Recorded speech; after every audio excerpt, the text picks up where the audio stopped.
Good job, dude. You didn't have your headset on before the stream went live. Well, okay then. Now let that be a lesson. I'm just joking with you guys. What's up? So we're just going to go ahead and get warmed up here.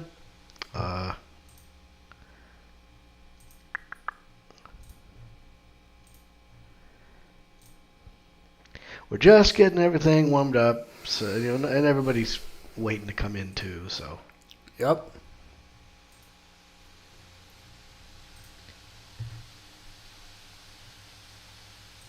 Wait.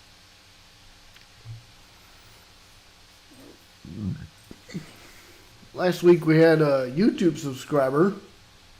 Yeah, that was pretty cool. Hoping that person comes back. I hope so too.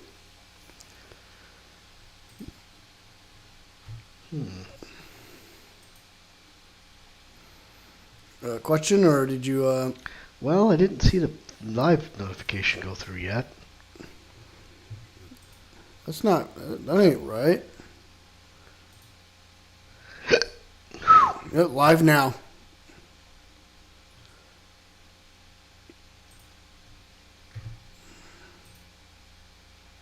I can't change my profile.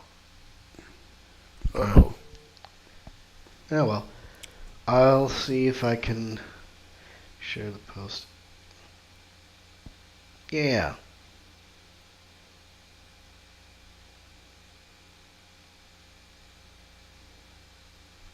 There's the notification I was looking for.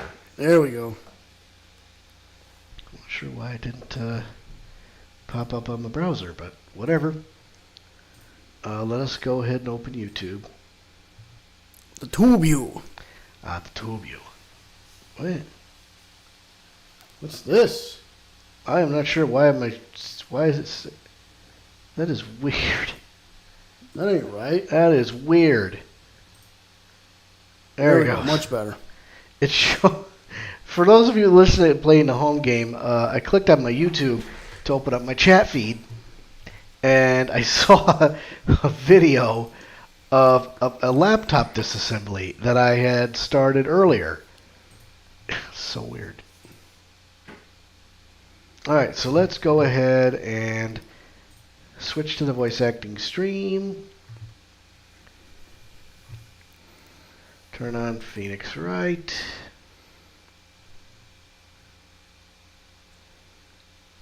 Hey. Uh-oh. Here we go. I forgot to plug this in. Wait for it. Oh, I forgot. Yeah, you forgot to plug in the controller. Ruh-roh. Oh, I think he needs to reconfigure the controls now. Again. Well, let me close the ROM and reopen it, knucklehead. Oh, sorry. I'm just screwing with you.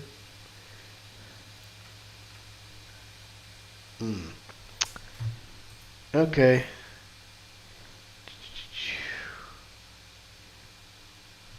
Config. Alright.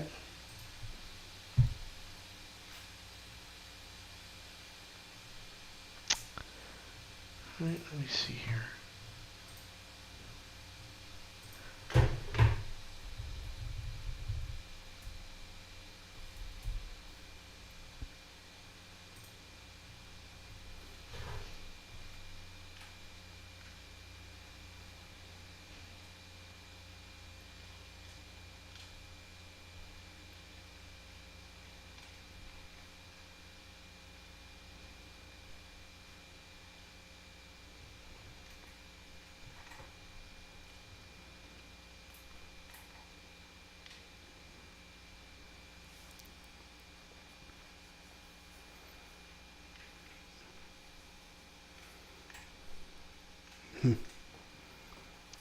Okay.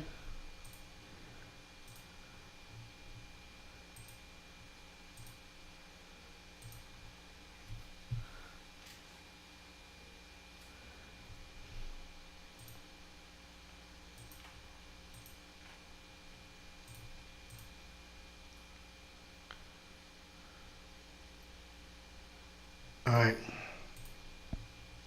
I'm going to close the emulator and I'm going to reopen it.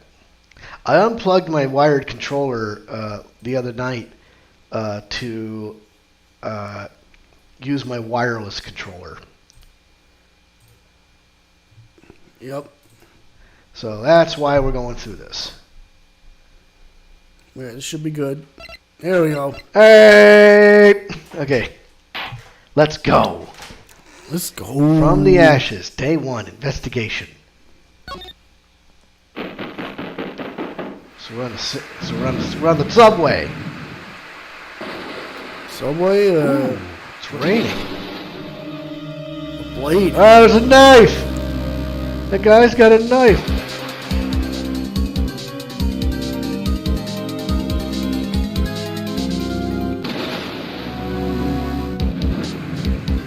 What, having two different buildings at the same time? Ooh. What the hell? Uh-oh. Who is that? No idea.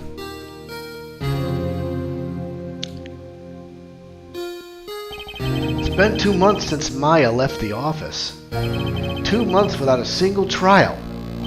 I've had offers, but none I took.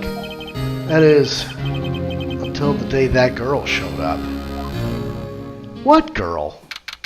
February 22nd, 10:02 a.m. Wright and Company Law Offices. Hmm? Why do I come here to the office every day? It's not like I want to work. It's not like I want to work. There you are. Finally. Where have you been? My sister's trail is tomorrow. Huh? Who are you? It doesn't matter who I am. It only matters who you are. You're the famous defense attorney, Mia Fey. What? No, I don't think so. You're not Mia Fey, are you? I'm sorry, but Ms. Mia Fey no longer works here. So you're the coffee boy? The disrespect. I'm Phoenix Wright, a defense attorney. Right. Wait. You're the Phoenix Wright? The Phoenix Wright from the Edgeworth murder case? Yes, that's correct. It wasn't Edgeworth who was murdered, though. That's a relief then. You're better than nobody. Well, gee, thanks. I'm sorry, I'm afraid I'm not taking cases right now. But you're the Phoenix Wright, right? The undefeated defense attorney? Look, I'm not accepting any new cases. I'm sorry, but you'll have to try elsewhere. Please! I'm out of time. But, Please, you have to help. It's my sister. huh? Maya? Could it be?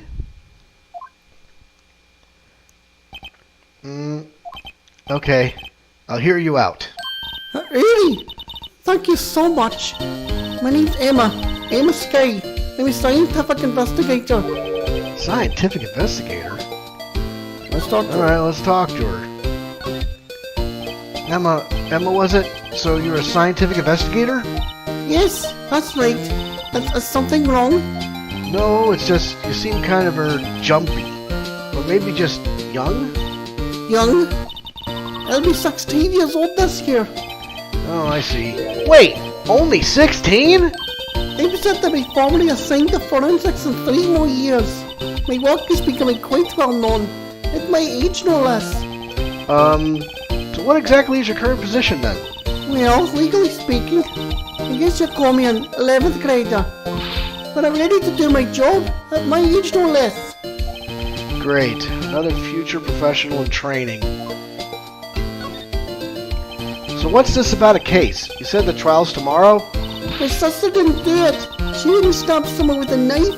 She wanted... So it's a murder case. I don't care if there's a witness who saw her do it. She didn't do it. I know she didn't do it. It's a scientific fact. And there's a witness. Just talk to her. You have to talk to her. Right, I suppose I will. I promised her I'd bring me a fee, but... That's interesting. How would she know Mia? So you want to be a scientific investigator when you grow up then? Excuse me? I'm not a child. I'll have you know. At 15? Still, it's good to have a goal, albeit a very unusual one. I believe investigations should be done scientifically. Don't you? Yeah, sure can't falter for a lack of enthusiasm. If this case is handled scientifically, I'm sure my sister's name will be cleared. Your sister... Even doing research, you know. I'm developing a new scientific method of case investigation. I'll show you when I'm done. I'm looking forward to it. Guess I should get down to the detention center and talk to her sister. Alright, well, hang on. My sister asked for her specifically. Mia Fey. It was a few years before her in school. So she went to the same school as Mia. She always told me to go to Mia if I ever needed a defense attorney. And well, I need one. Incidentally, Mia is a woman.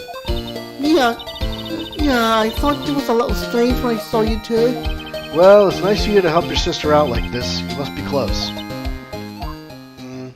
Well, actually, when she gets like she is now, I kind of hate her. Huh? But she's my only family. Your only family? What about your parents? They died in a car accident when I was little. Oh, I'm sorry. Jesus, that sucks. Oh no. Alright, well, let's go to the detention center. February 22nd. Detention center. Visitor's room. We might have to read this out for a minute. Wonder what's wrong with Emma. She got quiet all of a sudden as soon as we arrived. Guard. Okay, I'll say this plainly before I see her. Guard, I thought I told you I didn't want visitors. Sorry, ma'am. It's just your sister. No excuses. No excuses. Or did you not want to raise this year? Understood, ma'am. What? Uh-oh. Well, what was that all about? Hi, Lana. Funny.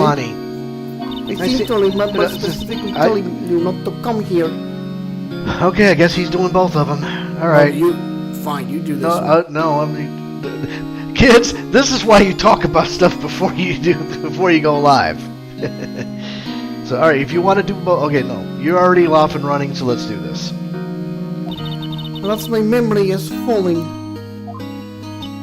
Look, I didn't want to come here either, okay? But your trial's tomorrow and you still don't have a defense attorney. I'll be the one in court tomorrow. This has nothing to do with you, Emma. Isn't that right, Mr. Wright? Hey! How do you know me? Mia mentioned you. I've heard quite a bit. I'm sorry. What exactly is it that you do? My name is Lana Sky. I'm chief prosecutor for this district. Another prosecutor? What is going on here?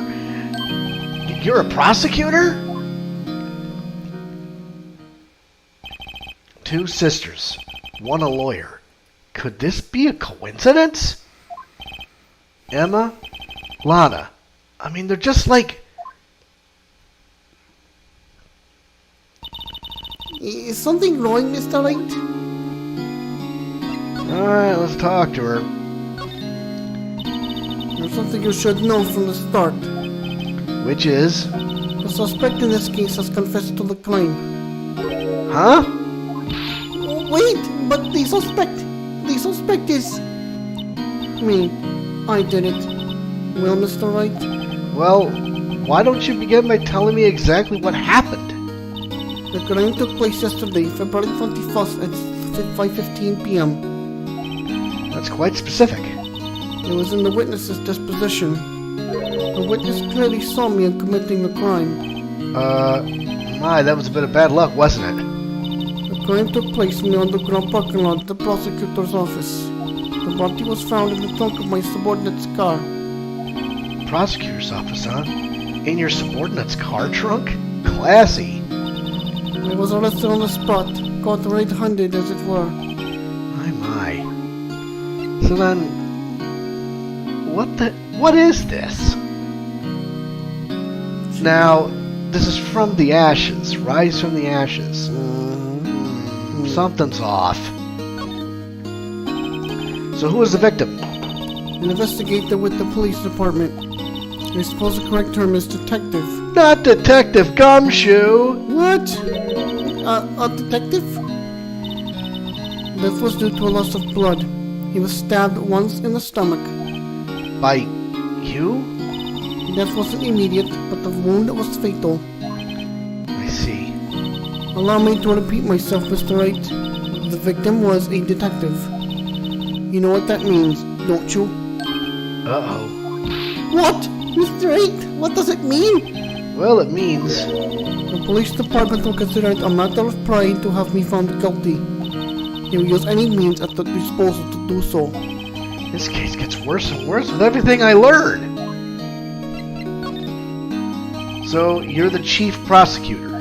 That is correct. I am responsible for overseeing every trial handled by prosecutors in this district. I make sure the prosecutors have what they need to do the job and manage every aspect. Those are my responsibilities in a nutshell. That's an awfully large nutshell. Still, I'm a little surprised. I would think you'd recognize the district's chief prosecutor, Mr. Wright. Huh? In fact, it seems impossible you wouldn't. I'm pressing A button, nothing's happening. Uh-oh. Ruh-roh. Are you out of batteries? No, I'm plugged in, bro. Alright, I wonder what happens if I do this. Nothing there. Folks, we may have a problem here. Okay, give me a second here. 1, 2, 3, 4,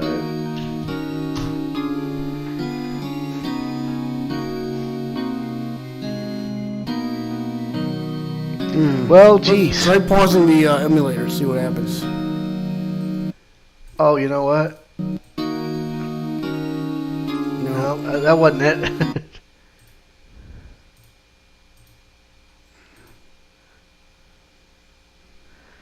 I'm sorry, folks. I really don't want to have to turn this off and turn it back on. Hold on, I got an idea. Save state as... Okay. 6. Okay. What? Oh. Oh, sorry. No, I was just laughing. Yeah. All right. So I'm going to close it, and I'm going to reopen it because we have a save state, right? So we can just go right back to where we were. Yep. So I'm going to open it up. Open. So I'm going to verify that I can move the controller around first. I have no idea how that made that happen. Then we will load state from. Yay, okay. In fact, it seems impossible you wouldn't add. Okay. Lana? What happened to your hand? Oh, this? I cut myself by accident. When I stabbed him, that is. Huh? I'm not very good at being a criminal, I suppose. How am I supposed to defend this? Time to change the subject. Wait, she was in the class ahead of Mia, wasn't she? You were in school with Mia, correct? A few years above her? Emma told you that too, didn't she? Well, why not? I did drag him all the way from here from his office. Although it seems he has very little in common with Mia. Hey! It was at law school. I was in my 3rd year, and she was auditing the class. She was different than the other students. Different?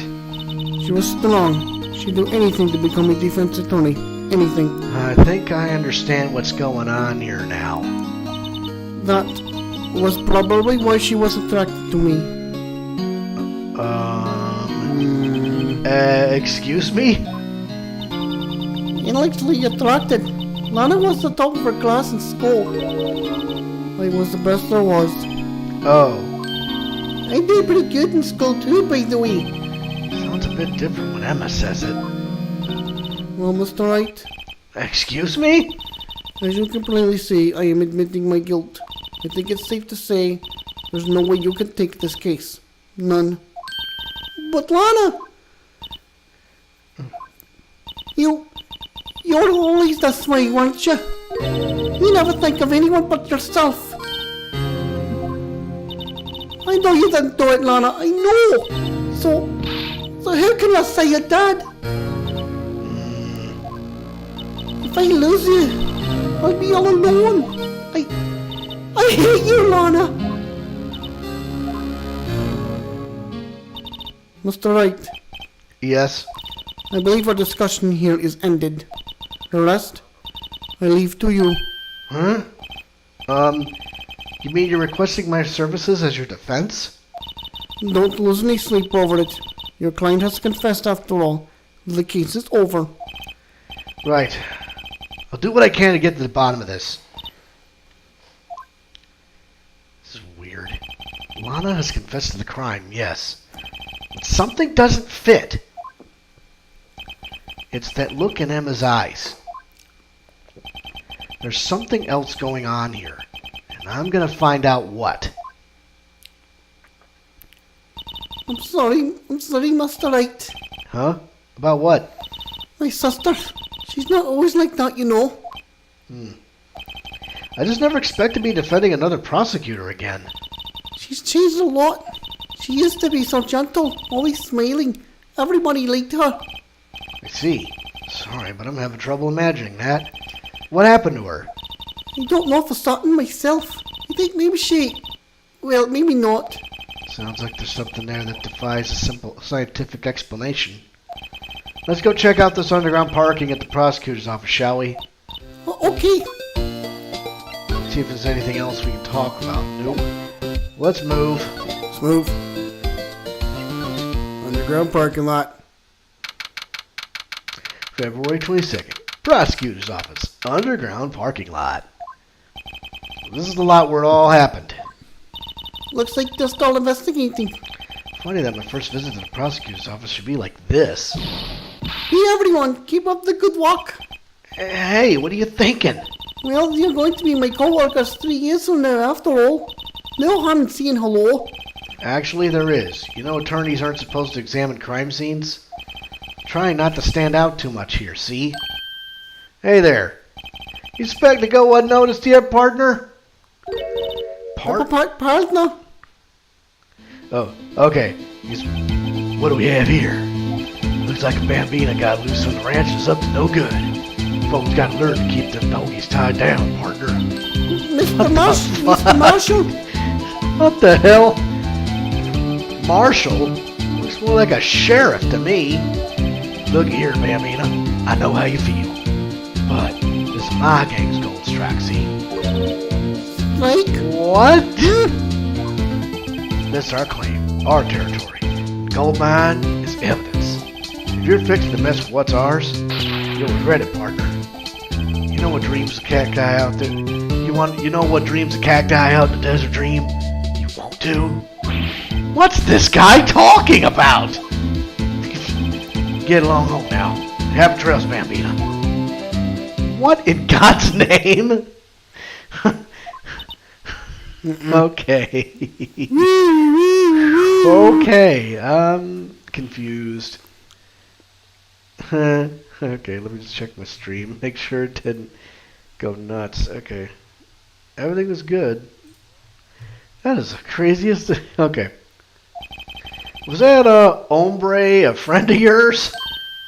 Kind of, sort of. Yeah, he's a detective. Who thinks he's a sheriff from the Wild West, it seems? Let's examine something. All right. What's this on the ground? What's this? A wallet? Excuse me, officer. Whoa, wait! What are you doing, Mr. Wright? What am I doing? I just found this wallet, so I'm handing it over to the police. You don't believe it. This is real basic. Anything at a crime scene is evidence. Let's be scientific about this, please. Just put it in your pocket. Okay. How is that scientific? Sounds like theft to me. Alright, well, hastily stuffed in the pocket. I'm caught to dirty already, and at my tender age. Here, I'll teach you the trick to examining evidence in detail, okay? Ooh, here we go.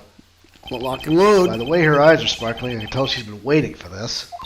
Okay, now, look at the court record. Okay. You have to be sure to examine evidence carefully on all sides. I was wondering when I was going to get to do this. Yeah.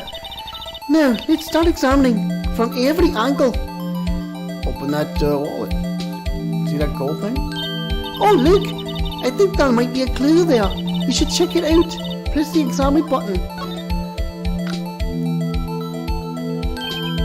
This is an ID card. Detective Bruce Goodman.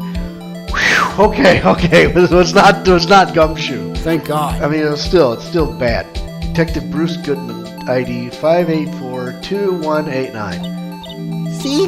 Well, is a scientific investigation useful? Guess. I don't see what science has to do with it. Goodman's ID to the court record. Let's be sure to examine every piece of evidence we find. Guess gotta be on my toes from now on. Well, let's...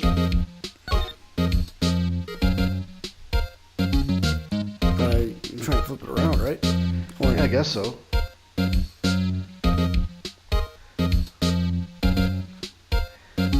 hold on. Name and an ID number are written here. Detective Bruce Goodman. Yeah. I wonder why they only use numbers for IDs. What else would they use? Letters silly. They are silly. They're the reason we have a written language in the first place. True. Detective Bruce Goodman, ID Yabadab. See? Wouldn't that be better? Yabba-dab. Well, it does have a certain ring to it. Exactly my point. Doesn't take much to amuse her.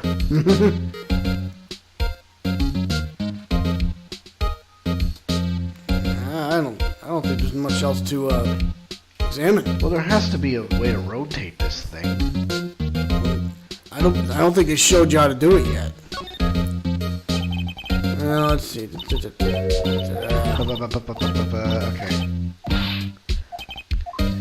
Well, let's examine somewhere else. All right.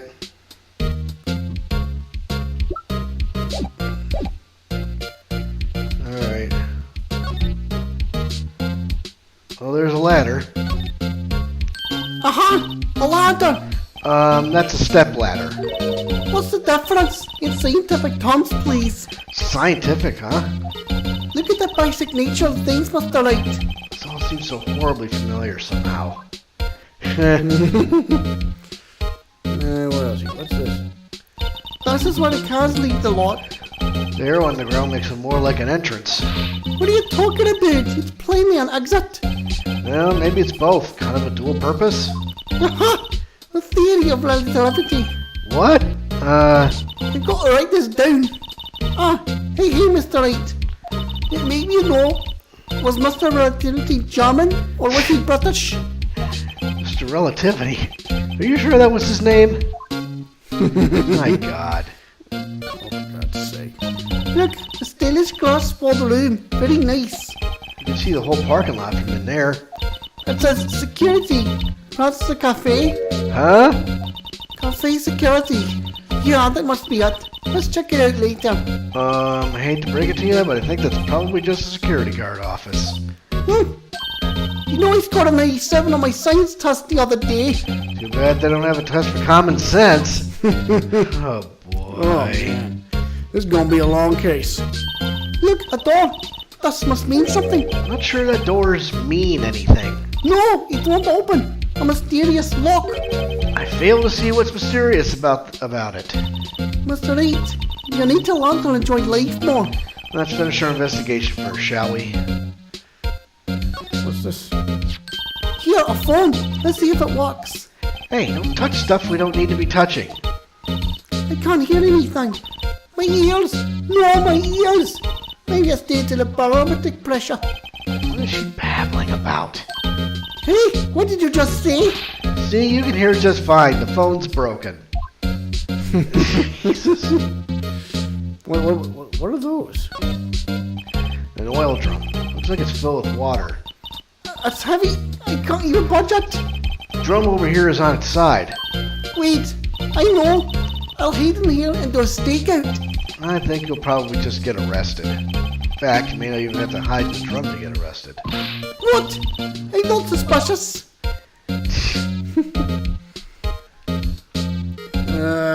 Alright, well... Let's see if we can go right. You know the... Oh, yeah, here we go. Ooh, what's this? We are not doing the weights. Let's get hunted for clues. I wonder what this is. Well, partner, looks like you got no intention of going home quietly. The sheriff, like I said before, this here's our claim. You'd best be moseying along, because you're fixing to bite the bullet. God, scary! Could you just tell us one thing? Who owns that car? Well, little Philly's got a good nose on her. Want to know who rides that red Mustang with the body in her saddle, huh? Please! No problem, partner. No time for fiddles anyway. Get yourself to the saloon up on the 12th floor of the prospector's office. Might just find you a survey, so you like. Prospector's office. Where does this guy think he is? And when, for that matter? Not the self. Look up for those survey stuff. Maybe we should check out from 1202, the High Prosecutor's office. In any case, stay away from the car. You can look around here all you like. Just keep your paws off our claim. Right. Great. Great. Maybe there's some clues around here, Mr. Wright. Let's check it out. Excuse me? Were you two all set? Us? Huh. What's this? She couldn't be. You're selling lunches? Here? This is a crime scene. Hello. Half and half, was it? Oh, thanks. And you, sir? Yes? It's a crunchy goodness coming at you. Thanks. Interesting way of doing business. This area is off limits to anyone without clearance, especially passersby. Or are you officers? No, but you don't exactly look like the type to have clearance. Well, that's hardly a way to greet someone, even if my days at the Cough Up Queen are over. Cough Up? Huh? You know, I'm feeling kind of full. Maybe I'll pass on the lunch. I'm quite connected to this case, you see. The images burn into my eyes, you might say. Yes, all the sordid secrets. Secrets? Dear me, you are a slow one, aren't you? I'm referring to the murder. Stabbing of that detective. What? A witness clearly saw me committing the crime. You mean you're the witness my sister was talking about? Please, cough up, Queen. Please, cough up, Queen. Tell us what happened. The name is Angel Star. Don't you go forgetting it. Or before you know it, I'll have you whimper at my heels. Yes, ma'am. Yipes, she means it. What the hell is going on here? Somehow I knew. Yesterday was a day of destiny. I knew something was going to happen. Just like I know the daily special on Friday every week is salmon. Destiny? Was yesterday special for some reason? You're a defense attorney, right? You should know then. You should know the foul misdeeds of the evil ones who haunt this den of inequity. The evil ones? Prosecutors, they have no qualms at all about blackening the name of innocence. And yesterday they paid homage to the most evil one of all. They gave an award for King of Prosecutors. What a farce. What? So, she's saying there was some sort of prosecutors convention yesterday. I was almost compelled to lace their lunches with something foul. You have a personal grievance against prosecutors or something? Or is it there's some kind of scientific evidence of this evil? Young miss, mock me at your own risk.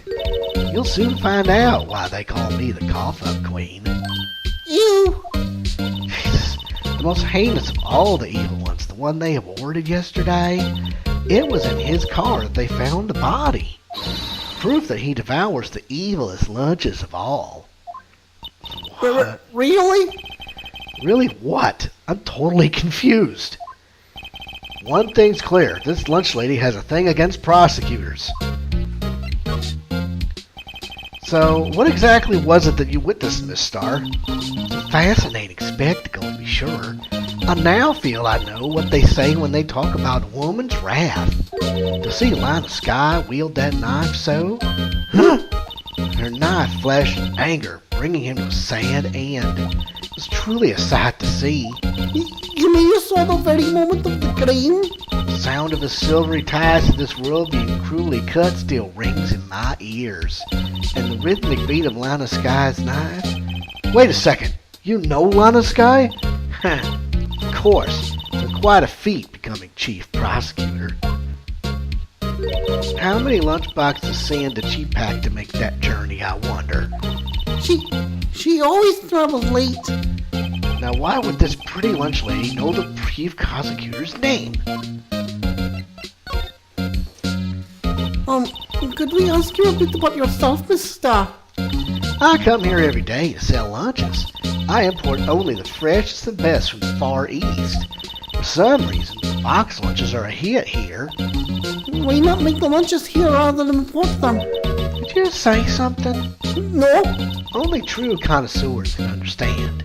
The kind you can only tell someone who has tried General Tao's Trilobite lunch set. Never mind. You win.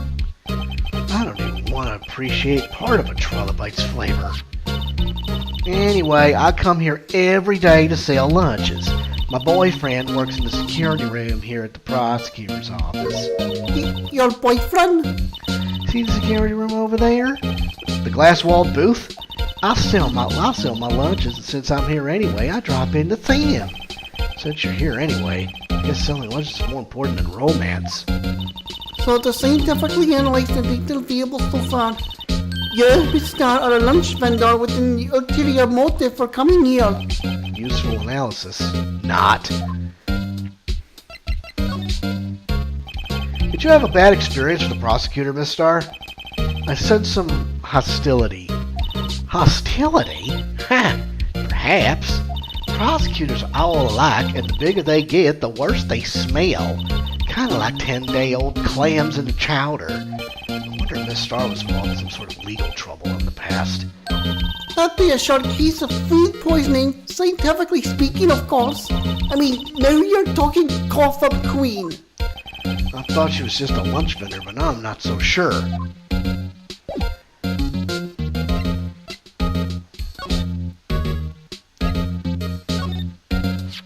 About this card.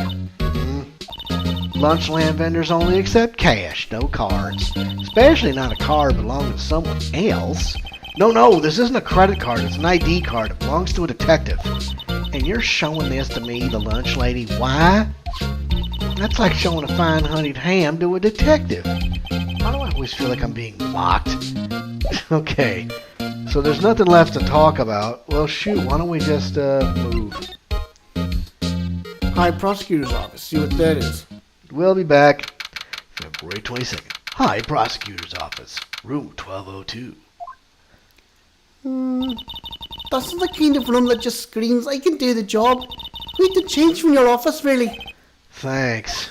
Look, there's a trophy or something here. Trophy? What, that shield? It takes real nerve to display stuff like this. Whoever's office this says, he must be a real stuck-up jock. Mr. Phoenix Wright. You never tire of prying into other people's business, do you? That voice. Long time no see, Edgeworth. Huh? Ah! But Mr. Edgeworth! You know him from somewhere? Oh, of course. I'm his biggest fan. My sister introduced us once and... Right. Her sister was the chief prosecutor after all. Well, what brings you here? I'll warn you, I've been known to be a real stuck-up jerk. No, did I? No. It was just Mr. Wright here. Hey, don't blame me. We're just here to investigate the murder case. Murder? A body was found in this nasty bright red sports car in the parking lot. That would be my car. What of it? What? What? Your car? I'll say one thing, she certainly can scream. Oh my god, this is Edgeworth's office. My God. So the body was found in your car?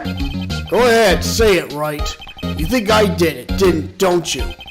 After you went through all that trouble to help me last year, no less. No, we didn't. We don't think you did it. I mean, it was my sister who stabbed him. Wait, no, she didn't do that. I mean, Wait. So, you're the chief prosecutor's little sister then? yes, sir. Miss Kay. It's nice to meet you again. Now that didn't sound forced at all.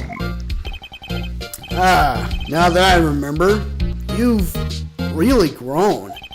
I'll admit, it was a surprise to me, too. To think that my own car would become the scene of a murder. More surprising still, now I'm forced to prove my superior's guilt. I can understand. Wait, what did you say? Lana Skye is the chief prosecutor, the top prosecutor in the district. She can't prosecute herself, so I'll be the prosecutor at the trial tomorrow. Yeah, Mr. Edgeworth. To be honest, it's a bit of a miracle I'm still here at all. What do you mean? Rumors. You heard the rumors about me, haven't you? Miles Edgeworth. It's hard to remember a time when there weren't rumors about this guy. Forging evidence, arranging false testimony, illegal searches, you name it. Thanks to you. Thanks to you, my innocence was established in the trial at the end of last year. However, there are some who say I'm the one responsible for the current incident. What? That's crazy. Some people need very little excuse to think ill of others. It's a fact of life, impossible to stop. But some of them even go so far as to present me with toys like this. They think it's funny. Toys? That bronze shield? There's gotta be a story behind that one. Chief Prosecutor Skye? Yes. We first worked together on a case 2 years ago. It was my first big case. that's right. I remember. 2 years ago. I wasn't even a lawyer yet. Since then, I always felt that she was looking out for me. It appears I was mistaken. Mistaken? Wait. I mean, I know she's not the warmest person, but I'm sure she's felt some responsibility for you. Then why? Why did she stab someone in the trunk of my car? Not only that, she stabbed him with my knife. What? Mr. Edgeworth, your knife was the murder weapon. To be specific, it was a knife kept in a toolbox in the trunk of my car. Edgeworth's knife had it in a court record.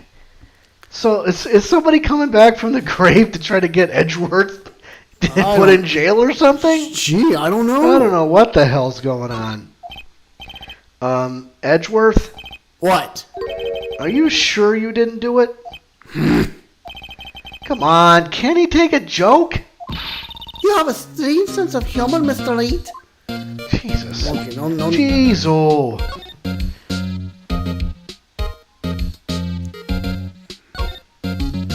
Wow, this jacket is even lacier than his usual ones. This must be his lucky trail jacket. Lucky jacket, right. I've never seen him wear it. I'm sure there's a story behind why it's in a frame. Maybe he'll be naughty and take a picture.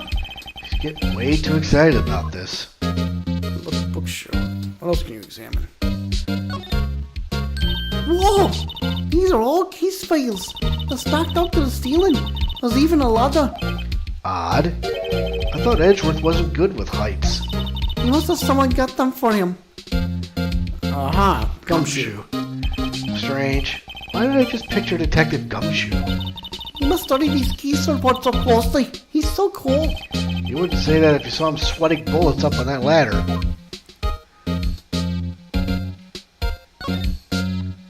Whoa, what a view. It must be nice to have an office on the first floor. Guess you would feel important. Incidentally, when you had to jump out this window all the time until impact with the ground, we'd be like, got it! Approximately 3.23 seconds. That's handy to know. My, what an amazing bouquet. Just right for Mr. Edgeworth. No kidding. Hey, there's a card on it. Back from the dead. Wendy. What? Wendy? I've heard that name somewhere before. Wendy Oldbag, perhaps? Oh, maybe. And beside it, a giant steel samurai. Wow, I want one. Huh? There's something written on the bottom of his foot. Between a rock and a hard place. Wendy. Wendy, is she Mr. Edgeworth's fiancée? Nope. That's What the hell? It's old bag. I don't think so. Back from the dead. What?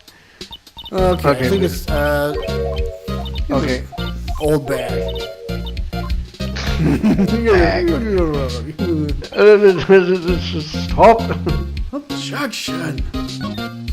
A work desk. It's quite tidy as one might expect. What a nice desk. Easy to use and easy on the eyes. It's polished so well I can see my own reflection. Strange. Why did I just picture Detective Gumshoe? Maybe I'll take that knee plaque as a souvenir. Don't. He'll sue you. Hey, a chessboard. Not too up on my chest, but it looks like blue's in a bit of tight spot. The red knights have surrounded a blue pawn. Huh? Those horses are mounted knights. Their swords have really sharp edges. And check out that port pawn. His head is kind of spiky. Kind of reminds me of you. Mr. Edgeworth must be an avid chess player. What's wrong, Mr. Wright?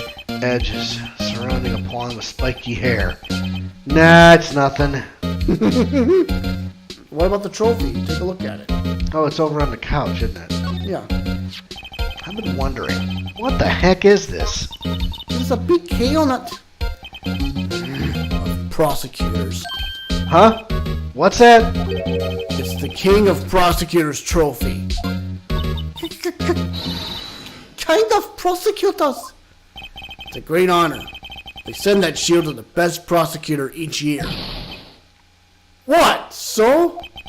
So that K, that's... K stands for king. Yeah, you got a problem with that?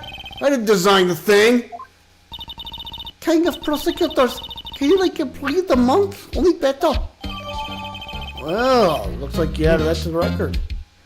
I guess.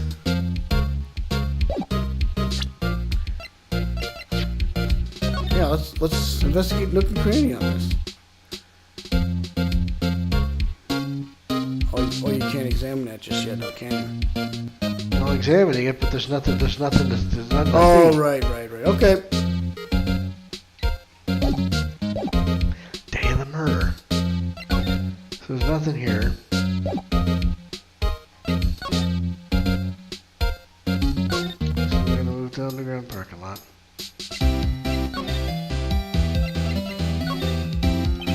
Did you take a look at this?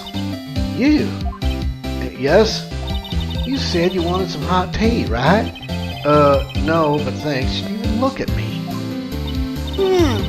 You must have to brew the leaves a long time to get rich flavor like this. We pre-infuse leaves steam before brewing. I know it. So that's the secret to the aroma. Exquisite.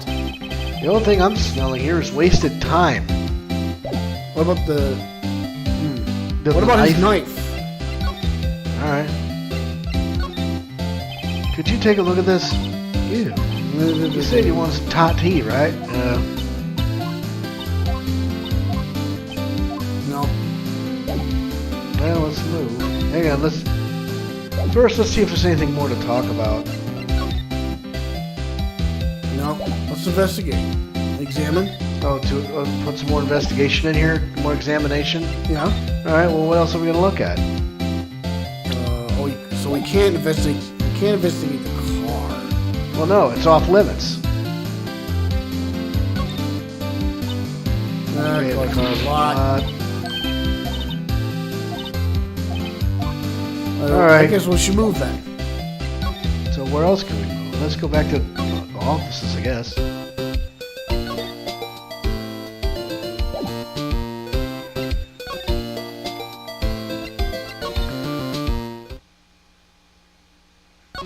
Okay, I guess there's nobody here. There's gotta be something else. We're missing something.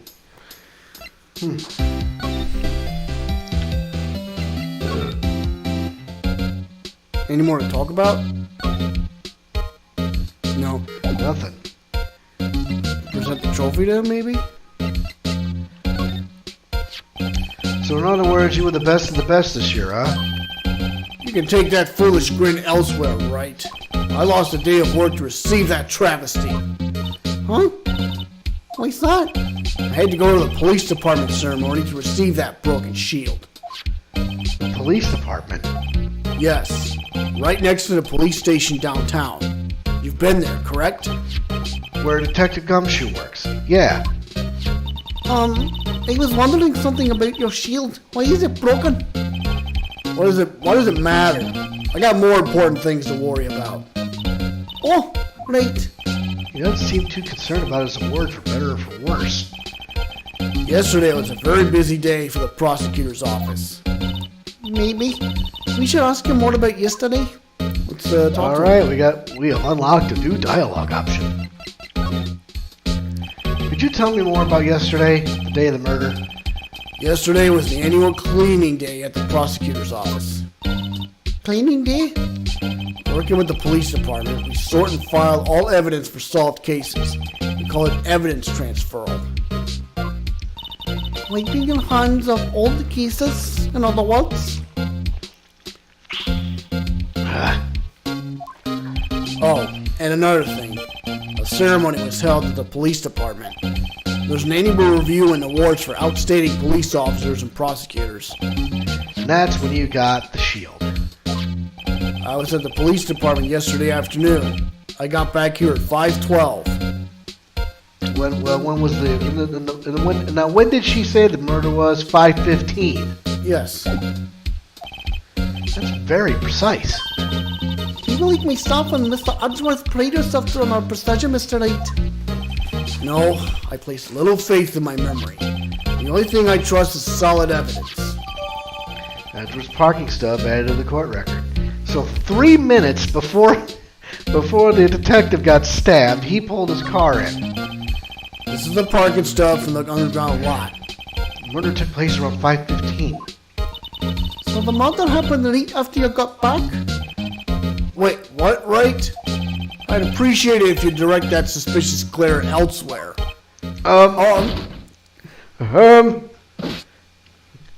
Excuse me.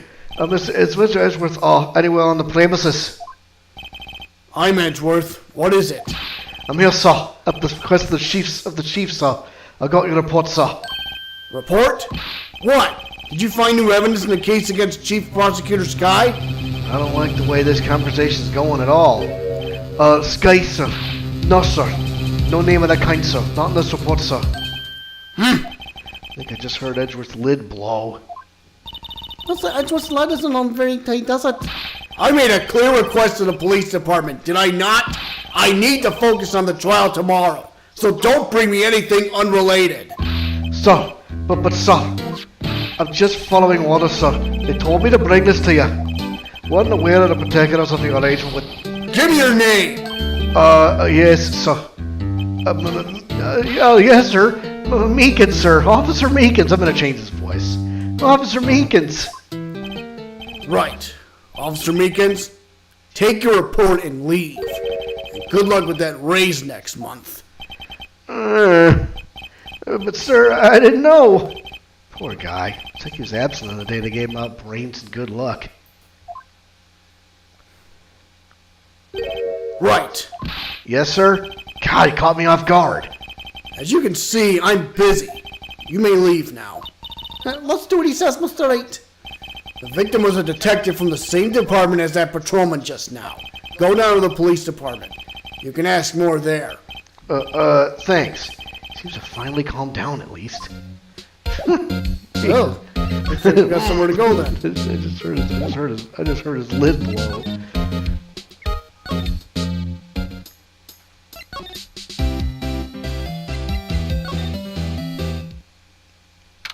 February 22nd. Police Department. Entrance. What the hell is that out front? Phew. We're finally here. Why would they put the detective so far away from the prosecutor's office? That took almost 30 minutes by taxi. The traffic wasn't even that bad. It's my first time in the police department, actually. Hold on, what's that?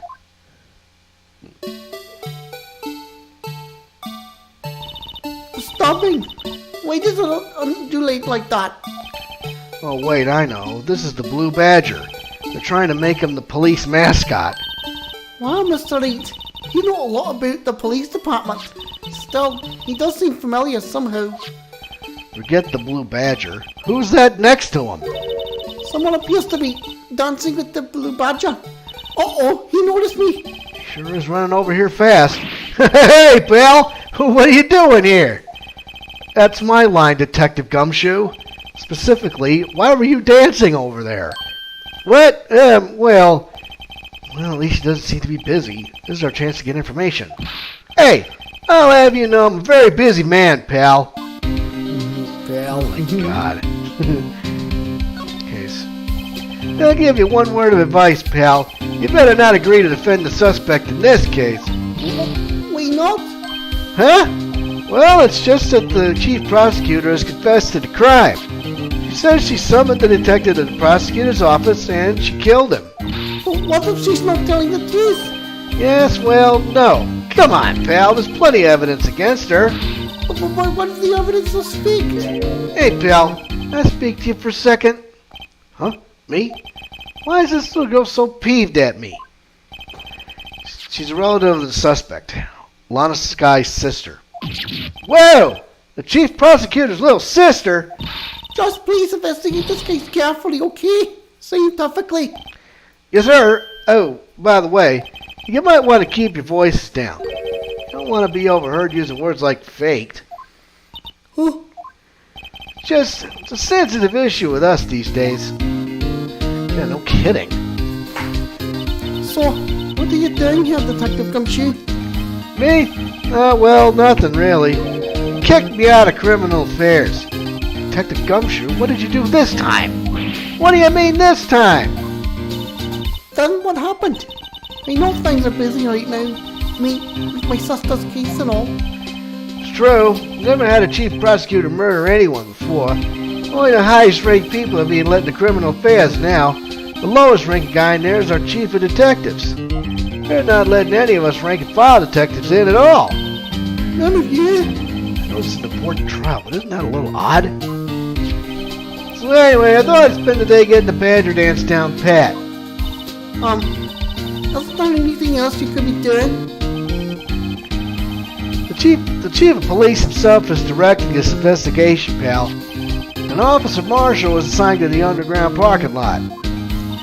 Officer Marshall? Now that I think about it, Emma didn't seem to know that marshal guy. A patrolman in charge of a crime scene. It's unheard of, pal.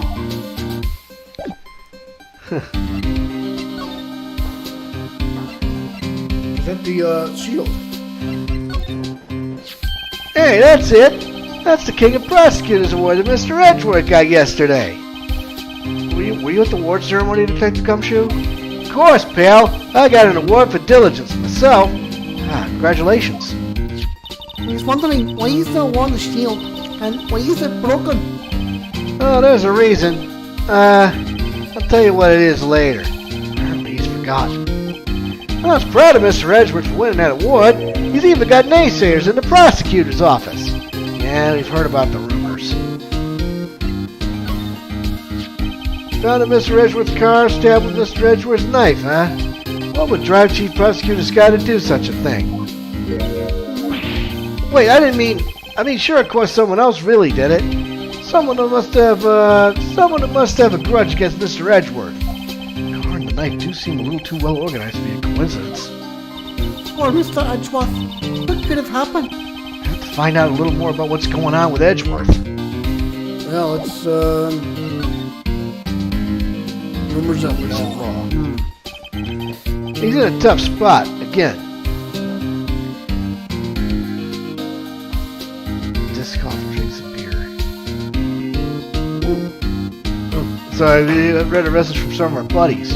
Nice. He's in a tough spot. He's in a tough spot again. Again? Remember that case? Yeah. Well, it all started with the murder of that defense attorney Hammond. But Edgeworth was found innocent. Listen, pal, there have always been rumors about Edgeworth. Forging evidence, making deals with witnesses. Nothing outright, but there are always whispered rumors. Now, since he was accused of murder, no one's whispering. They're practically shouting. But there's no evidence against him. Mr. Edgeworth has always had unusually strong ties to the department higher-ups. It's only natural that people would be suspicious. I had no idea he was under the gun. Anyway, this latest case has started a new rumor. People say the only reason he took this case is because he's aiming for the chief prosecutor position himself. What? But I know the truth, pal. Nobody wants to be the one that has to prosecute the chief prosecutor. Mr. Edgeworth is biting the bullet on this one. He's doing this for all of us. Well, Alright. nothing else to present. Alright, well, Why don't we move somewhere? let's go back to Edgeworth, I guess.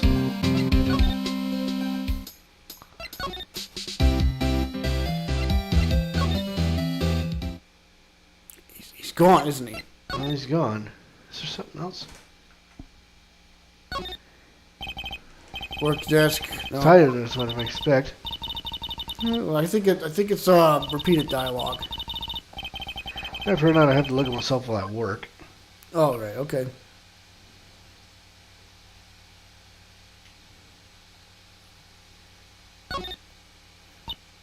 Oh, cute. What a pretty tea set.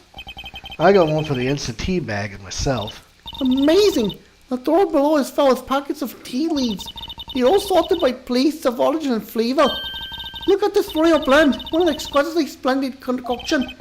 There's such thing as taking a hobby too far.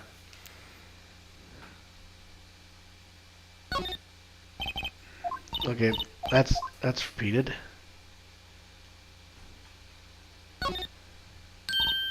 Oh, these are all case files. Stacked up to the ceiling. There's even a ladder. With them already packed in so tight like that, what's he gonna do when he gets new case files? Splendid, Mr. Wright. What an unusual observation. I think that was a compliment.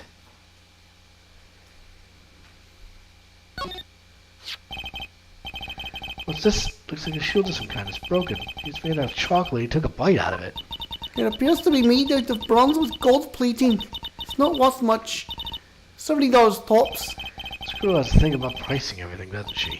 Wonder what that big key means. Mysterious.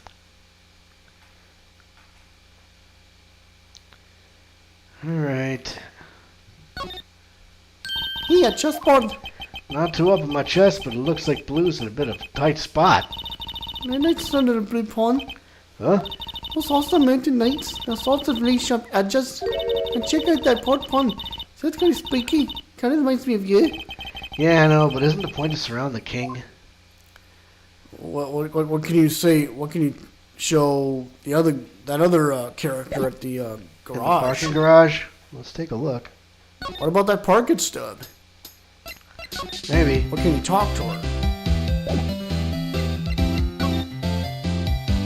No. Nothing.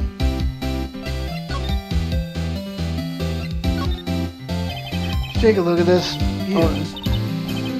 No.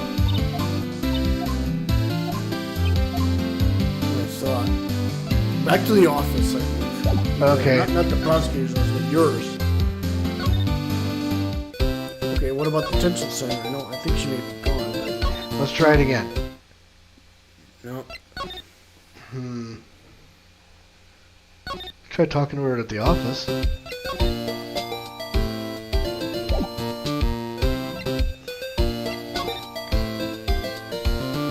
examine the police station, I think.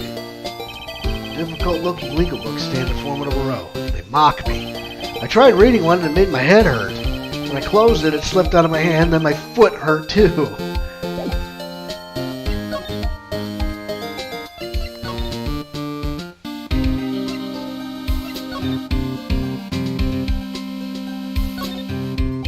Look, that patrolman is saluting the other guy. He must be a detective. And then I said, hey, you do that, your suit will get cold, buddy. That's hilarious, sir. I laughed so hard I cried. Oh, I guess he wasn't sleeping. He was wiping tears from his eyes. They make a good pair. Mr. Wright, do you know why patrol cars are painted black and white? No idea. Why? Well, I think that design after a panda. A panda? Not that I have scientific proof, it's just a theory. Do you mind asking me how you came up with that theory? That was when I was on a school tour. I saw a patrol car and it came to me. And it just ran at the zoo, see? What about zebras? Or did they not have those at your zoo? What about that Ike? What about that mascot? Yeah, look at him. I was wondering about that. What? A dance of blue badger? It's my masterpiece. You made this, Detective Gumshoe? The chief threw together some designs and I just did my thing, pal. Nice work. It's battery powered, so it can go anywhere. But no switch, so just dance until the batteries die. Poor Blue Badger. Fated to dance until he talks. Blue Badger added to the court record. There you go. Unbelievable. The detectives in there look pretty busy. Just imagine, right now, behind those doors, a police drama in action. Somehow the thought fails to excite me. Any way to talk to him, or? Let's see if Yeah, investigate it. See if there's something behind him. Oh, you can't even. Can't move it. What about the knife? Look at the knife. No prints. See, there's blood. That must be the effect of blood, right? Either that or Edgeworth cut himself peeling an apple. What's Edgeworth doing with a knife like this anyway? Hey, maybe he spends his weekends roughing it in the wild. Edgeworth? Edgeworth in the wild? I think my fruit peeling theory is more likely. Are you kidding? I always pictured him as an outdoorsman. Now there's a scary thought.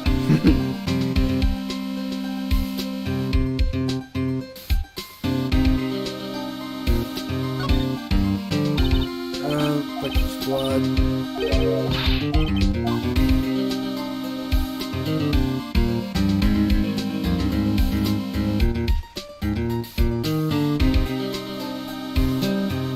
Let's go back. No traces, no prints. What about that shield? Try investigating the shield. Or, just park it stub. Examine the stub. Miles Edgeworth, 1712. This is dated the day of the crime. The murder took place 3 minutes after Edgeworth parked his car. If only he was held up by a couple extra night lights, he wouldn't have been caught up in this whole affair. Perhaps. It just goes to show you never know what'll happen when you run in real light. You look in the back. No, not quite. Yeah, let's go back. What about the shield? Yeah, this trophy. Oh, right, it's nothing up to. Yeah, I mean, I can't. Oh, that's right. You did that before, but you couldn't do it. Okay, can you talk to him? Talk to Gumshoe? Yeah. I can try. Nope. No. Man. Move? Where else Yeah, can you try move? moving. No? I'm gonna try going back to the prosecutor's office to see what happens.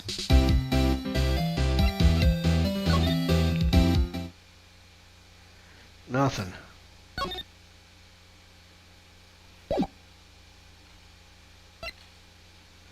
Wait, I will look for something, really quickly.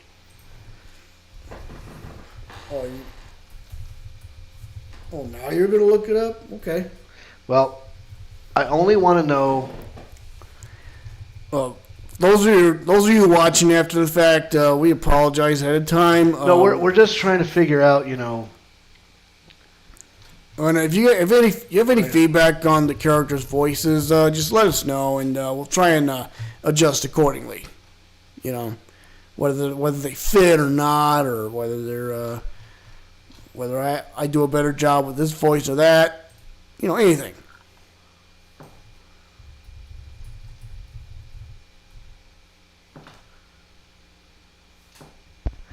This episode features touchscreen oriented gameplay that allows for example elements from any late. Oh, okay. Oh, so it's touchscreen stuff.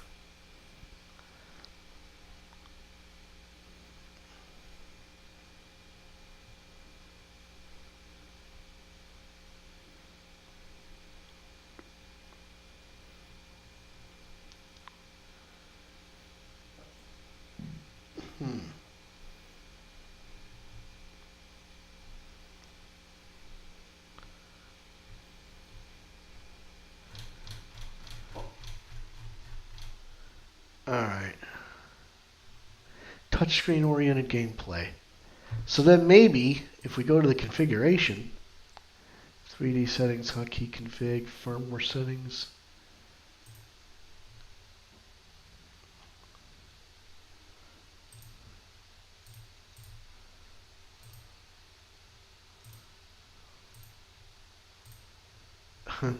Why not?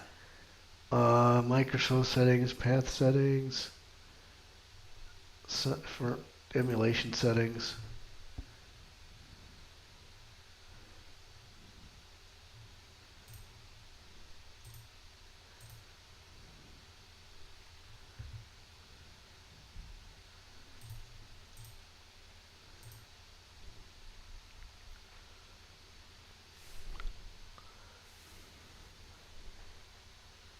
Toggle rasterizer.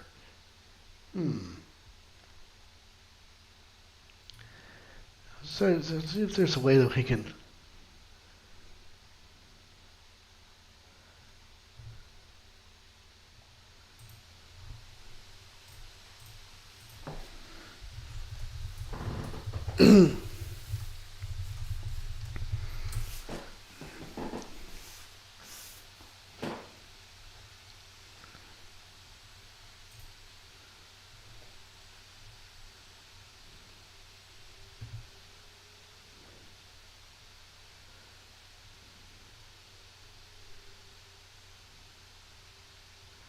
Evidence.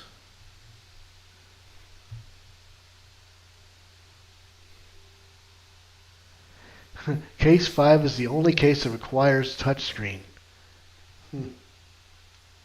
Along with X and Y to zoom in and out while checking evidence.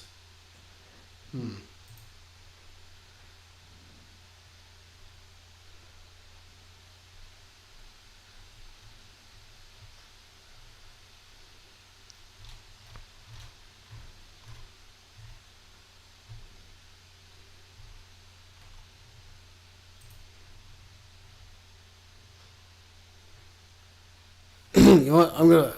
I gotta go to the bathroom. Be right back. Okay. Play the Windows version entirely with a mouse. To cancel. Alright, well, let me go back in there.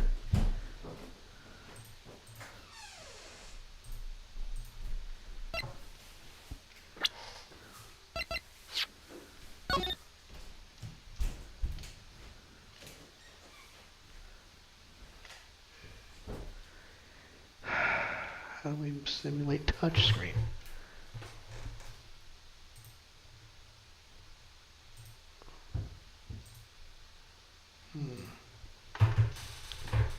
Help.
Oh, I just figured it out. Just use your mouse.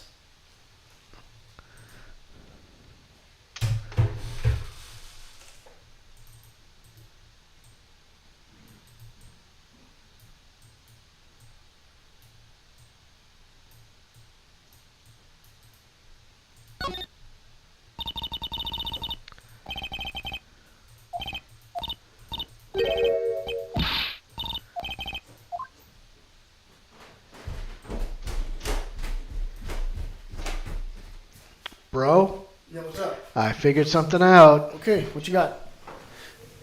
Uh-huh. You can use your mouse entirely. So now, Ooh, lovely. Now check this, see what that says. okay, nothing specific, nothing suspicious about that. Let's look at this.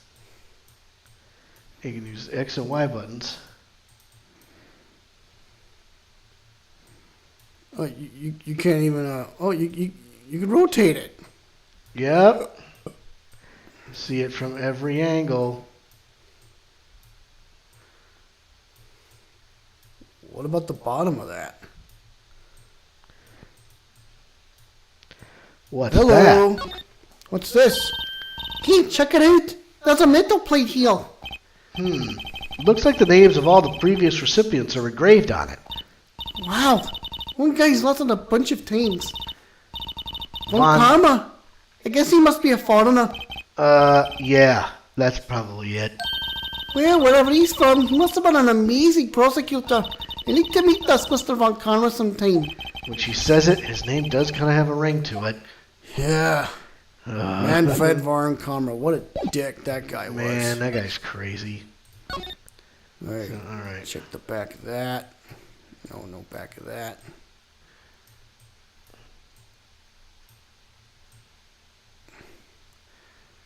Nothing. We haven't What seen. about the knife? I already looked at the knife. Nothing there. Yeah. Oh, you can't even rotate there. Well, there's duct tape there, so all right. I'll drive the imaginary golf cart. Oh my God. All right.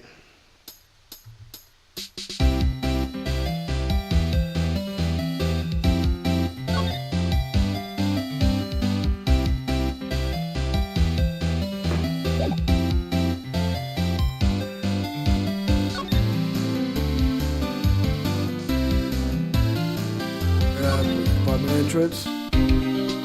Okay.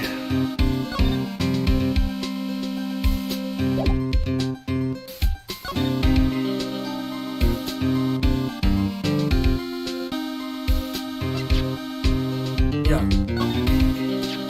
Detective Gumshoe, what can you tell me about this? Eh? Hey, pal, this is a detective's ID card. You can't just keep that. You have to turn it into the police. It's people like you that get me into so much trouble all the time. Meaning Detective Gumshoe must drop his card a lot. Let's see. Bruce Goodman. Sounds familiar. Nah, my mistake. But don't you work together with him in criminal affairs? Well, now I remember. Bruce Goodman. He's the victim. That's what I thought. Can you tell us more, Detective Gumshoe? Well, you can talk to him. Listen. No, well, it is. So, this ID card belonged to the victim? He was a detective, like myself. Detective Bruce Goodman. Don't you think it's strange? I mean, why would the victim's ID card be lying on the ground where he found it? Well, Detective Goodman should have been at the police department yesterday. There was an evidence transfer for a case he handled 2 years ago. Evidence transfer. Mr. Edgeworth mentioned that too. But Detective Goodman was killed at the prosecutor's office. Well, that's the thing. It's hard to say this, but word is the chief prosecutor's guy called him out there, in the parking lot. Landers confessing as much. that's all I know about that. I'm not officially on the case, you know. Thank you. Why aren't you handling the case, Detective Gumshoe? We met the guy who is. What was his name? The guy in the parking lot? That'd be Officer Marshall. He was appointed directly by the Chief of Police. Officer Marshall? Is he some kind of Wild West sheriff or something? No, Jake Marshall's just a regular officer from West L.A. For a moment there, I wasn't sure.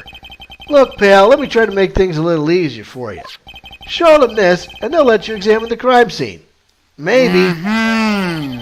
Letter of introduction, Gumshoe, added to the court record. Well, looks like we're talking I'll now. be surprised if this gets us anywhere. Just act like you're supposed to be there, and nobody will look at you twice, pal. Well, you know what to do next.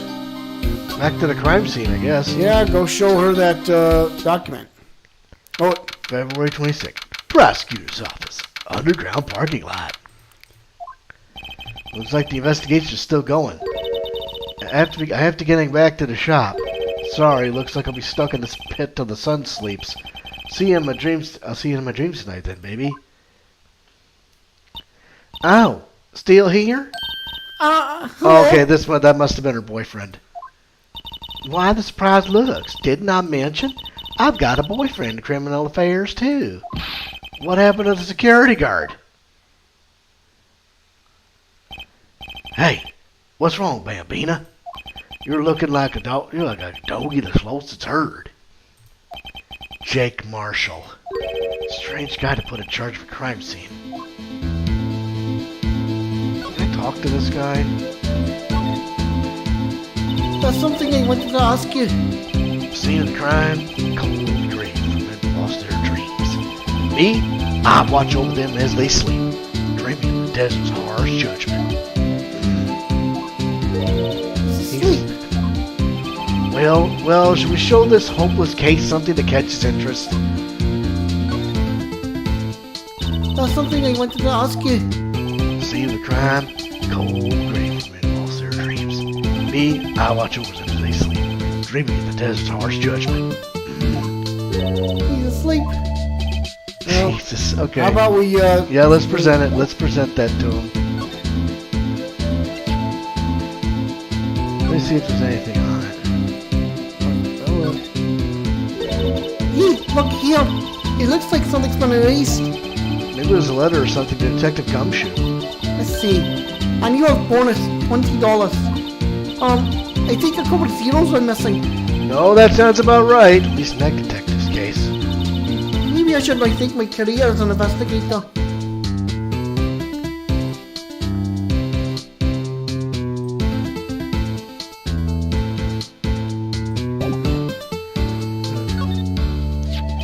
Would you mind reading this for me? What's this? I warn you, fan letters to me go right in the spittoon. It's a letter of introduction from Detective Gumshoe. May we investigate? Gumshoe? Ah, that old cow dog? He holding a birthday party or something? Huh? Look, where it should say letter of introduction, it says invitation. I think he just miswrote it. Great, Detective Gumshoe, I owe you one. No worries. This proves it's from Detective Gumshoe. Better than a blood test. Guess I better let you in then. Thank you, Officer Marshall. Officer Marshall isn't a detective, he's a patrolman. That reminds me of something. That's odd. Isn't the crime scene supposed to be handled by a detective for hire? Well, folks, the clues are calling. Looking for our gold strike. Feel like the settler. Strike for our lands unknown. Manifest destiny. Let's have a hoot, Nanny. Dr. South, police investigations are like sucking land. Oh, Mr. Wright, what do you say? I say we won't be needing this anymore. When it comes to their introduction, crumpled and discarded. so now it's time to go investigate. See what else I can ask about this guy. Officer Marshall, could you tell us more about the victim? Good men always die young. Remember that, partner. Could you be a little bit more? Could you be a little more specific? Bruce Goodman. He was a detective, right? Well, aren't you a feisty doggy there now? Detective Goodman was stabbed here at 5:15. Smiling Madonna told me the tale. I I think he means the witness in his angel star. One stabbed in the chest. Fine piece of work. This here's the autopsy report. There we go. Alright. Was my sister involved with the victim in any way? Funny you should mention that, Bambina. Chief Prosecutor Sky and Detective Goodman had nothing in common at all. Nothing in common. They apparently worked together on the case a few years back, so there's no motive. Goodman wasn't a particularly gifted detective. That's one reason why I didn't do much work with the chief prosecutor. But my sister called the victim here on the day of the murder, right? Here to this parking lot. So it seems, like calling an unarmed man to a shootout high noon. I don't mean any offense, but Officer Marshall, you're a patrolman, right? Not a detective? You calling me out? They shoot you for that in Texas. Huh? I was one of them fancy shoot detectives till 2 years ago, to tell you the truth. Oh, really? Now he tells me. But you're a patrolman now, so how can you be in charge of a crime scene? None gets by it, does Bambina. So why are you in charge? No reason. We're just short on hands right now. I'm keeping an eye out in the meantime. That's odd though. Detective Gumshoe was saying he had nothing to do. Nothing important at least. He's nothing but a sad old cow dog that can't find his tail. Maybe it's because he runs with that Edgeworth, eh? Edgeworth? The cow dogs were kicked out of this cattle run by order of the chief of police. Just he don't realize it yet. Detective Gumshoe kicked out of the investigation? Uh-oh. Something's wrong here. Ruh-roh. What? No, you got... Oops, I want to examine. I'm here to examine you. No, there's a... Now you can examine the car.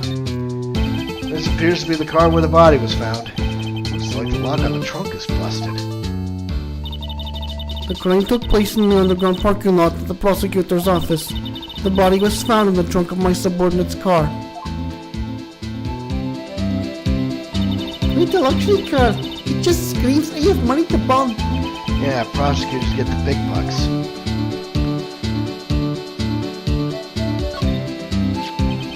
What's this? Looks like a note of some sort. Look, something's written on it. 675-12-2. You're right, let's see. 6-7S-12-2. There's a name printed on the paper above that. Goodman. Maybe it fell out of his pocket when he was killed. Well, so? What does it mean, Mr. Wright? How am I supposed to know? Not yourself. For deductive reasoning, go to Edgeworth, not Wright. I'm sure Edgeworth wouldn't know what this means either. Alright, well, let's take a look at the court record and investigate. Can't turn you around. Nope. Nothing to,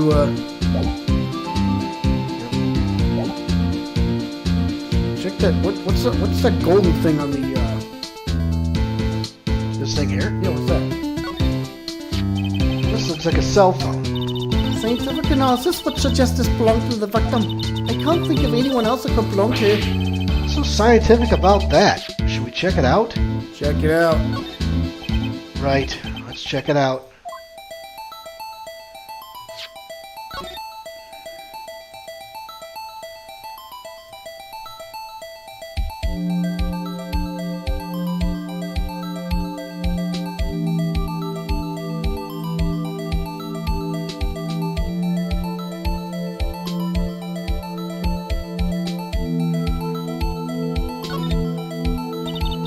Man, what a boring strap. What's wrong with it? Everyone has different tastes, you know. Here, check out mine. It's a pink princess strap. These are hard to come by, you know. Let's see, is as popular as ever with kids.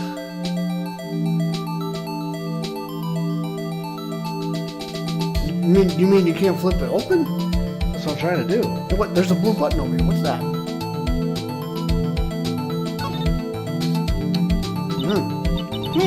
The display is still on the redial button. Redial? Mr. Wright, most phones keep a record of all the calls you've made and see. You just press the blue button to dial the last number you called. Convenient, doesn't it? I'm surprised you didn't know about it. Sorry to disappoint you, but even I know about things like redial. Huh? Oh, I'm sorry. It's just, you never know who with people from your generation. Whatever, let's check this phone out. First of all, boof, boof. No comments tonight, huh? Wow. Pretty dry. I'm very, I'm surprised. We only got like, what, 2 viewers? Alright.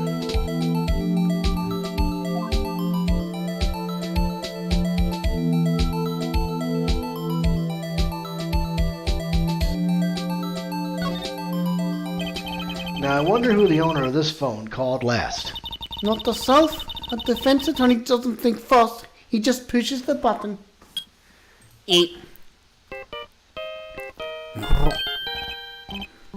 Hey, that song, I know that. Hey, what's going on over there? Oh, sorry. I see you, partner. You pressed redial on that there phone, did you? Well, yeah. Whose phone is this anyway? He was on the ground over there. Whose is it? That belongs to Chief Prosecutor's guy. What?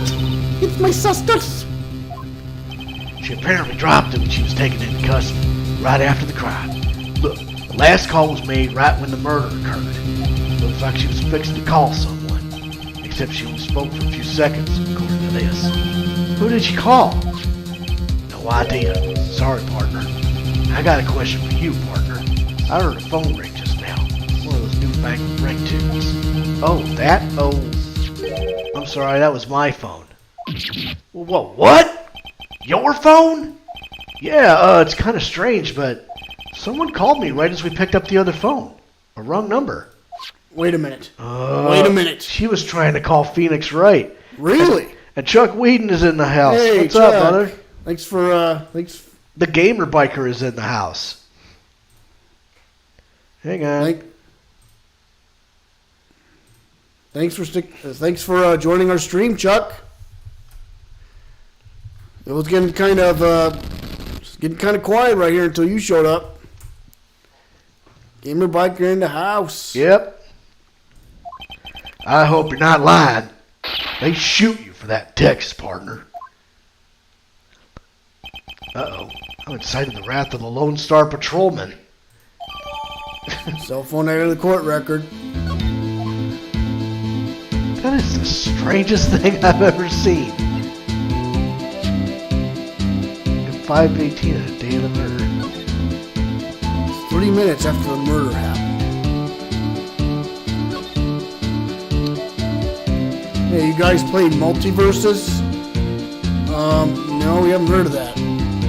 Not sure if I've ever heard of that, but it sounds amazing. Right now we're just focused on games that have a lot of dialogue on them.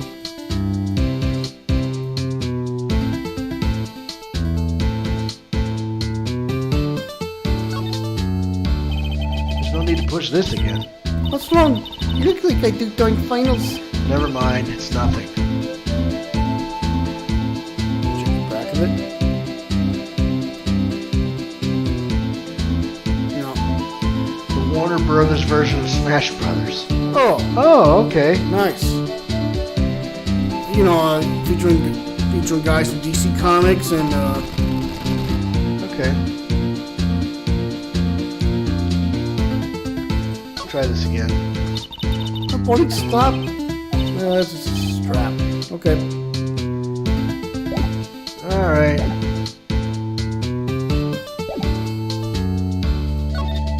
Talk or maybe. Oh, sorry. Mouse guy. Here we go. So there's no connection between Detective Goodman and my sister?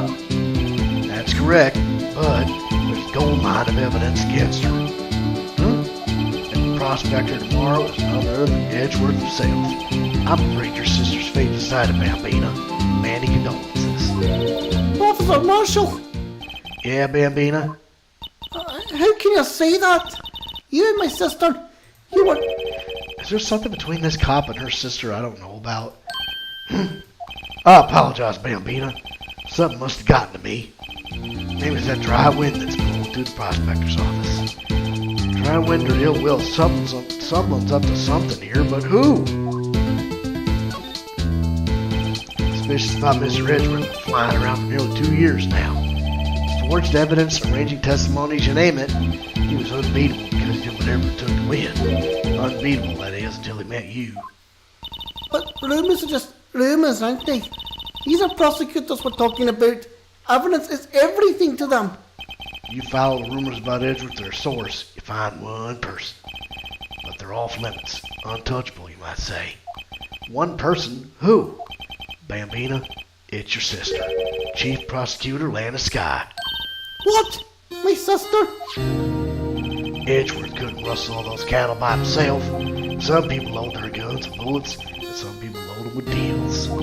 What, you're saying Edgeworth was making deals to win trials? Where there's gunshots, there's bound to be bullets. That's what the old timers say. There's a big old secret hidden around here somewhere. Everyone knows it. Is that why Detective Gumshoe was taken off the case? Did they target him because he was closest to Edgeworth? So, well, how are we doing, Mr. Wright? I guess we got some clues. We have an autopsy report, a note from the victim, and the cell phone. So, you think we'll be okay? Well, the only thing still bothering me is that Lana's confessing to the crime. She says she did it. No problem. I can guarantee that she's not the criminal. Oh, by the way, Emma, Yes? I know that song your phone plays when it rings. What? That's the Steel Samurai. It's the Steel Samurai theme song, isn't it? That popular TV show for kids. The phone that just rang wasn't mine. It was yours. At 5:18, just after the murder took place. Your sister called you, didn't she, Emma? I'm sorry. Can you tell me what you talked about? She hung up right away. I see. More evidence from the parking lot. A detective is murdered, and the suspect is the top prosecutor in the district. I've got a bad feeling about this. Maybe I still don't know everything that went on here. Yeah, and There's a lot of stuff going on here. Yeah, we were like, this is only the first part, and that took like an hour and a half for us to figure it out. Well, we also had some delays, and so what do we? Okay, let's just see if we can plot on for another half hour. Yeah, okay. February 23rd, 9:34 a.m. District Court, defendant lobby number 2. But hey, we never asked for hints once, right? Nope. Just wanted to know what the controls were. Yes. How did the investigation go yesterday, Mr. Wright? Frankly, there's still a lot of gray areas. Well, not that the whole thing is one big gray area. Don't worry about me, no matter what the outcome. I'm ready to accept my fate. I believe in you, sis. Mr. Wright, let me offer you a word of advice. Yes? A defense attorney should never believe their client. The defendant is called to trial because they are suspected of wrongdoing. Never forget that. Miss Sky, you remind me a lot of Mia. There's one decisive difference between you and her. And that is, You're not a defense attorney. I believe it's almost time for the trial. Good luck, Mr. Wright. It's time. My first trial without a Faye helping me. No one's gonna bail me out this time. I'll be alone in there. So I have to discover the truth. All by myself. Let's do it, Mr. Wright. I'll be with you the whole way. Alright, I guess he's not gonna be alone. Nope. February 23rd, 10 a.m. District Court, courtroom number 9. Can I get a code red, please? Sure. I'll even get a Cherry Pepsi Zero. Actually, you know what? That sounds good. Okay. Well, while we're doing that, the court is now in session for the trial of Ms. Lana Sky. The defense is ready, Your Honor. The prosecution has been ready for a while, Your Honor. Edgeworth. Focusing on that. I haven't been in court since Edgeworth trial. It's been a while now. Cheers, Mike. Cheers. Brought to you unofficially by Pepsi, Wild Cherry Pepsi Zero.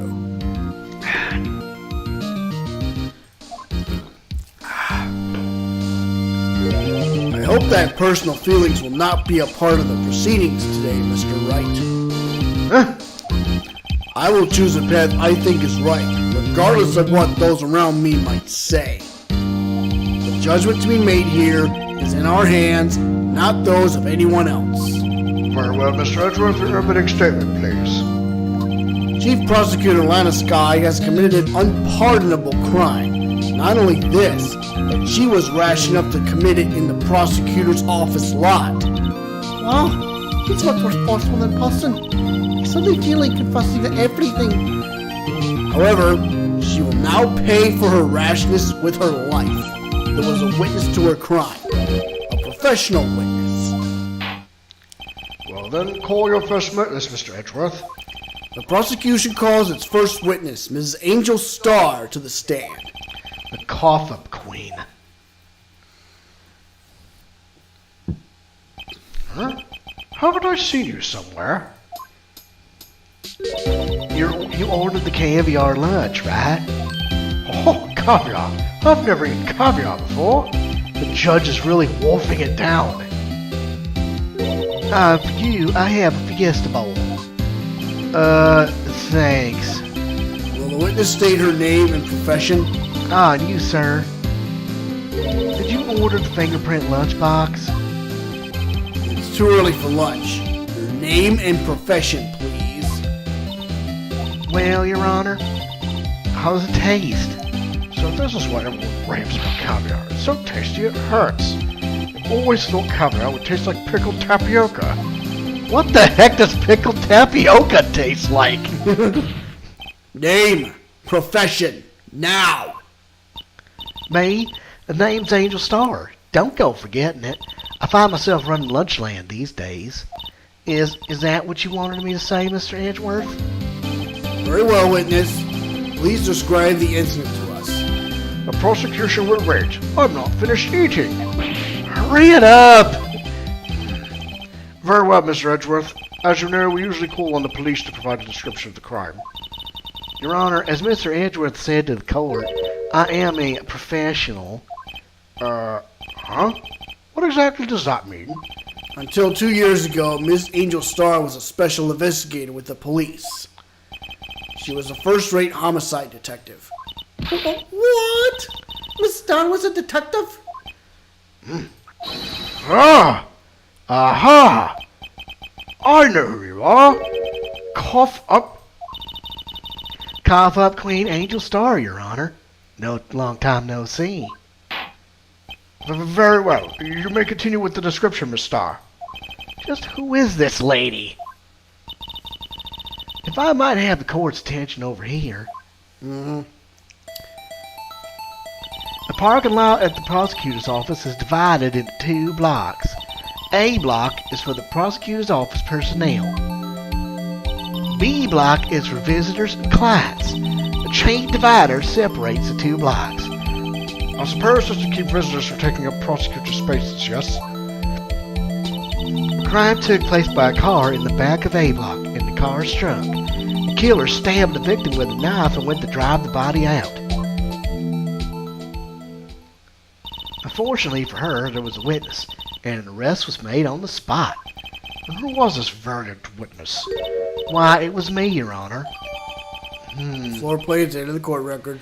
Now, let me check something out here before I do anything. So, this is the parking stub, right? Mm-hmm. And if we zoom in on it, it says... 1712, February 21st. It just says the name and the date. But if we go back, there was a note, right? 67S 12-2. So 6-7S 12-2. Doesn't say anything about A block or B block. Crap. Witness, did you see the very moment of the crime? Of course, Your Honor. Immediately after that, I apprehended the chief prosecutor.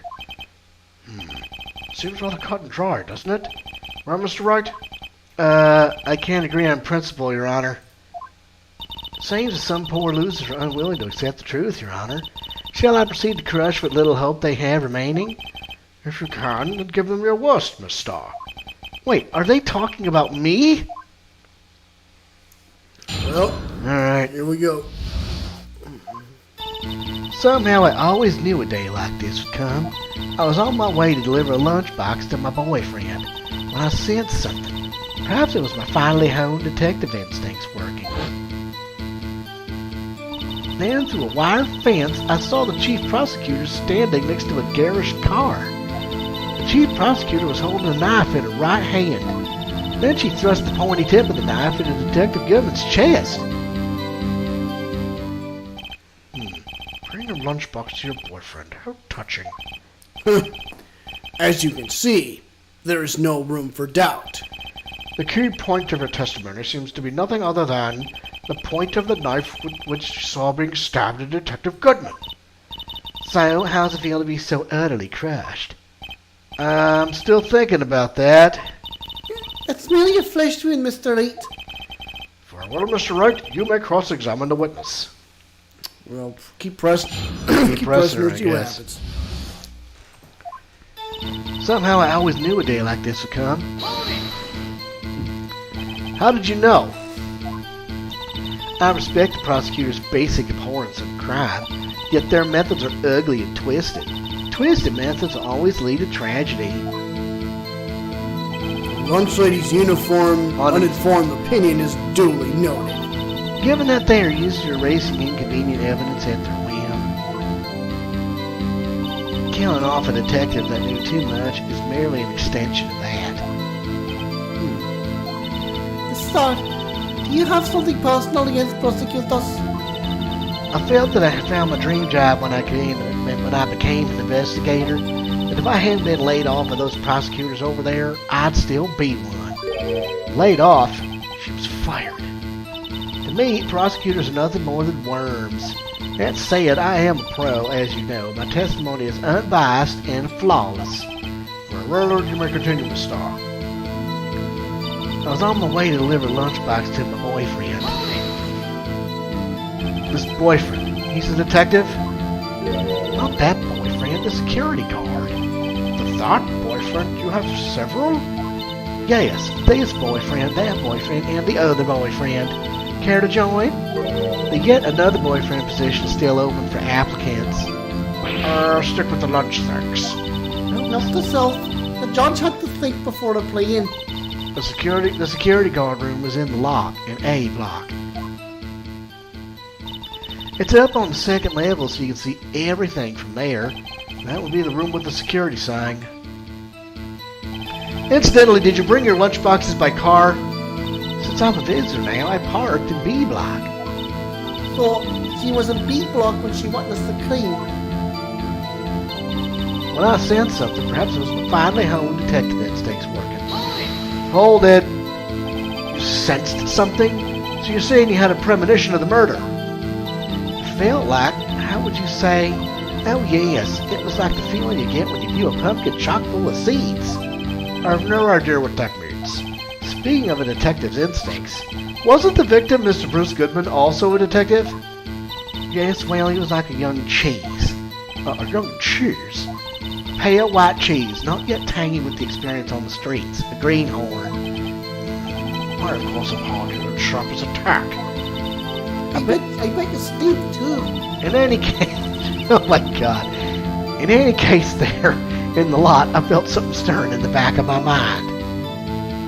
Then, through a wire fence, I saw the chief prosecutor standing next to a garish car.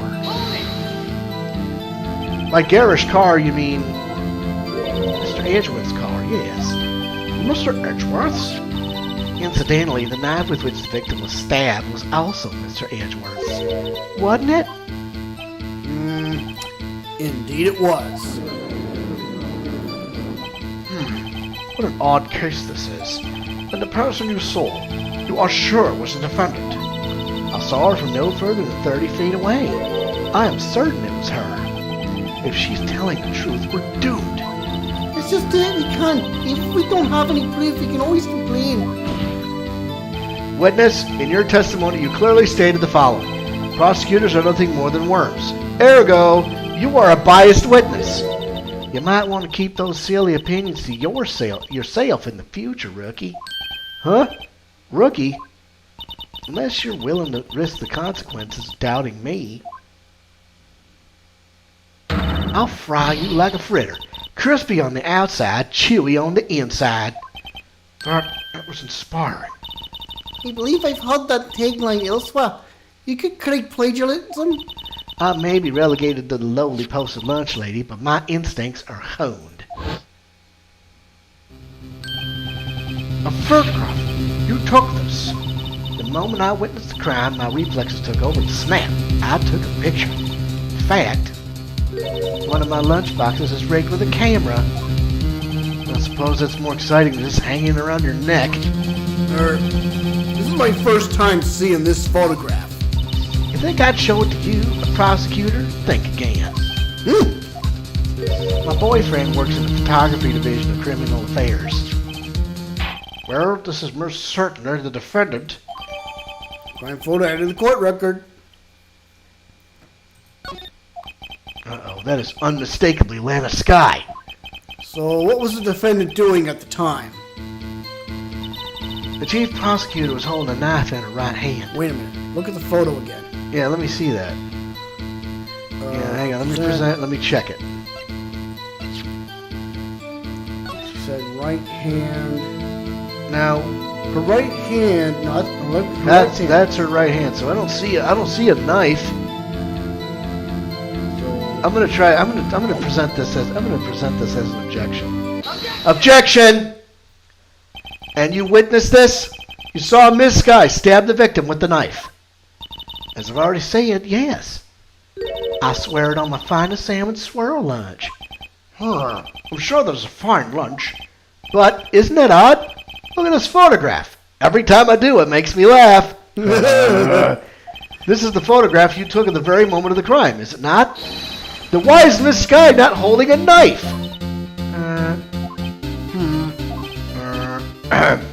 Mr. Edgeworth, your thoughts?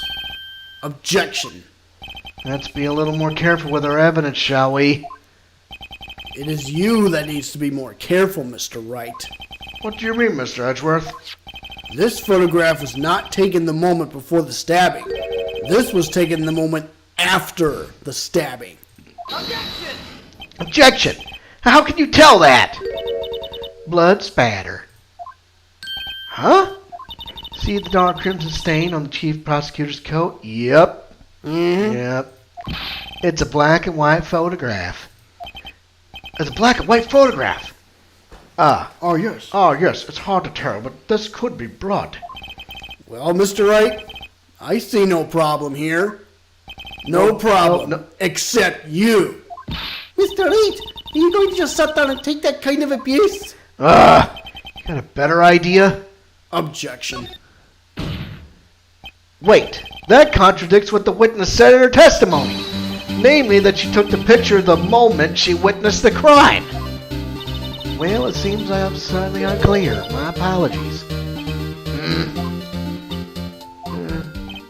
That's it? If you run out of lunch, you order seconds. Problem solved. If you don't like it, try ordering the jumbo-sized lunch from the get-go. Good advice. I'm not sure I understood it, but good advice. I didn't have time to stop her. Prosecutor Sky was cold, calculating like a robot. She killed without pain or remorse. It was a premeditated murder. Objection! Premeditated? How do you know? Look at the chief prosecutor's hands in that photograph. Every time I do it makes me laugh. Where are those gloves? Surgical gloves made of thin rubber, most likely. Why would she have those on? If it was not premeditated, she would not be wearing those gloves. Oh, come on. What? These gloves do seem to tell a tale of premeditation. Premeditated murder. A serious offense. Witness, add this to your testimony. Murder was planned. The rubber gloves prove it. There's got to be something about her hands. So let me take a look at something else. Photo. What about the photo again?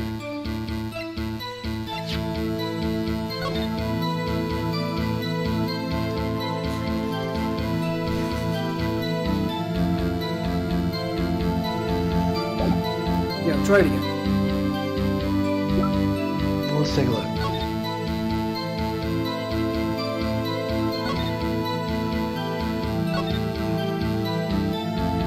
I'll press it. Hold it! What if she was just in the habit of wearing gloves, like driving gloves? Objection. The gloves were admitted as evidence when the defendant was arrested. They were rubber gloves of the kind used for autopsies. In other words, when the chief prosecutor came to the crime scene, she came to do murder. It's the only possible conclusion one can make. Everything was planned. It was a premeditated crime. Ugh! Impressive. I'm sorry they took you off the Falsmith star. This is bad. She's got them thinking it was all planned. If she can prove this claim, the trial's already over. Got to think of a way to show this wasn't premeditated. It's only a flash twin, Mr. Wright. We can make it. You said that before. Anything else? Scientifically speaking, his star's testimony is flawless. That's pretty fatal to me. What do we do? As I said, is my sister guilty? Let's just keep our heads cool and press the witness a bit, shall we? For some reason, having her panicking next to me makes me calmer.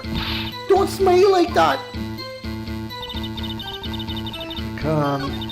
Some way to deliver a lunchbox to my boyfriend. When I sense something, perhaps it was behind my own detective instincts. Through a wire fence. A wire fence? That's a lie! First, let me take a look at the autopsy report. Death through loss of blood, one knife wound, died within an hour and a half of 4 p.m. Bruce Goodman, 36, male, February 21st, 4, 5:30 p.m. Loss of blood from a chest wound. Wound was caused by a 12-centimeter knife. A single stab wound was found. Okay. Is What there about the floor plans? Yeah, I know the floor plans are what I'm looking for next.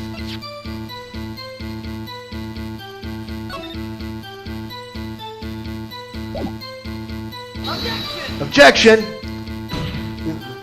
Your Honor, that statement contradicts this evidence. Huh? It does? I don't see anything contradictory. Huh? Really? Objection overruled. Try to think before you make accusations, Mr. Wright. Whoops, that didn't go so well.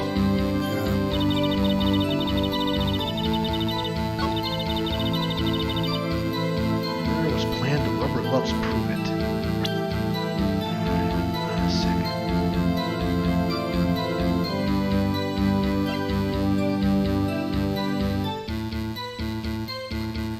Can we try to Can we try to present it? I don't know. I'll try it. Objection! Evidence clearly reveals the contradiction in that statement, Your Honor. How exactly are that evidence and the statement just now related? They aren't, are they? Not at all. Mr. Wright, please take the facts out of making accusations. I don't think that won me any points with the judge. You already pressed it. I already pressed it, yeah. Let's hit it.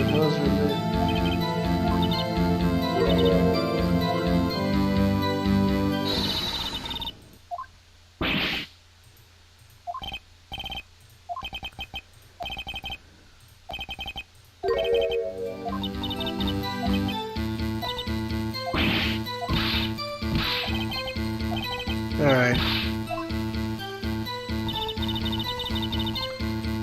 Try presenting that crime photo again. It's worth the. At the end of it? Yeah. Alright. Oh, It's crap. only a flash wound.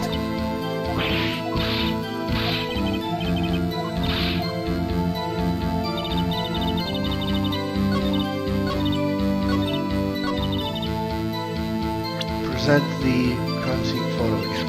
Yeah.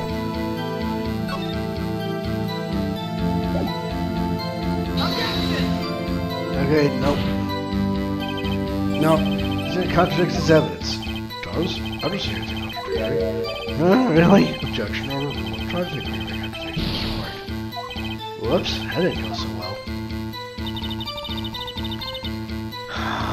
There's gotta be something else. The rubber gloves prove it. Well.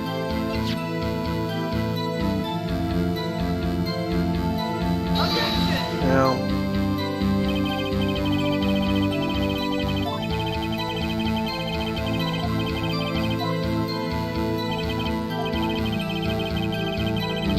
Yikes. We're stumped. Yeah, we are stumped.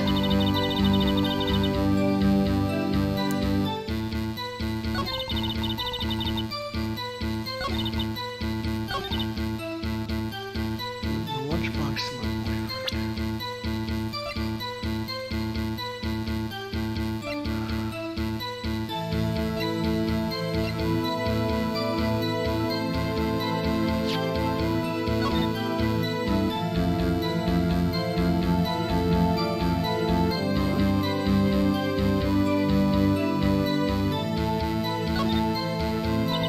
So this is what the back of the badge looks like. And I always thought they had a safety pin. Each badge has a number carved. Each badge has a number carved into it. That way you can tell which attorney it belongs to. You mean you couldn't lend your badge to anyone? No, I'd be found out right away. Well, that's no fun.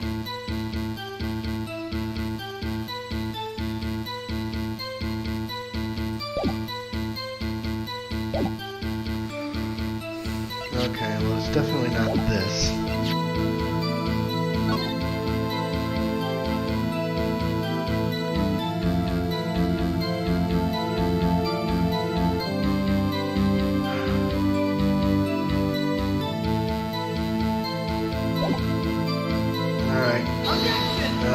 I'm gonna try long shot, but it's probably game over here. It is game over. That statement contradicts its evidence. Does don't see anything contradictory. Huh? Really? Instruction overruled. Try to think before you make accusations. Right. Whoops, I didn't know so well. That's enough. This court sees no reason to further prolong the trial. The defense has failed to give the court sufficient reason to doubt the prosecution's claim. This court finds the defendant, Miss Lana Sky, guilty. Guilty. Ugh. The accused will surrender to the court immediately. To be heard pending trial to higher court within a month from today's date. That is all. The court is adjourned. Yeah, boy. Well, let's try it. Let's continue it. Residential Dale trial format from chapter start. Okay, there's still the same dialogue. Yep. So we'll try to hammer through this. Still a lot of gray areas. Blah blah blah blah blah blah. Yeah, so while we skim through this and try to figure out what's going on here, we had Chuck Whedon join our stream, and they're recommending this game called Multiverses. So we will definitely have to take a look at that. Now look, that's her right hand, and she's wearing a bandage. Yeah. What is going on? She may have cut her. Maybe she may have cut herself.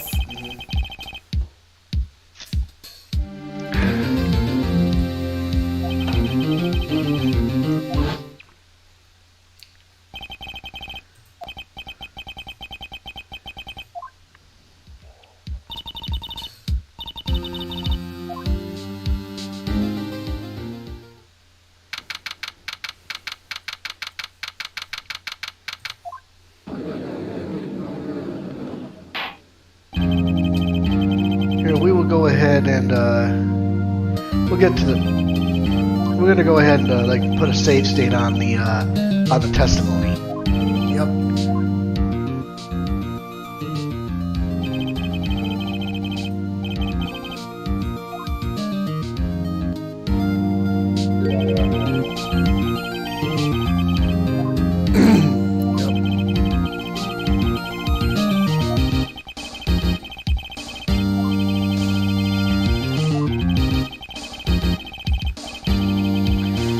That's committed in prosecutor's office lot.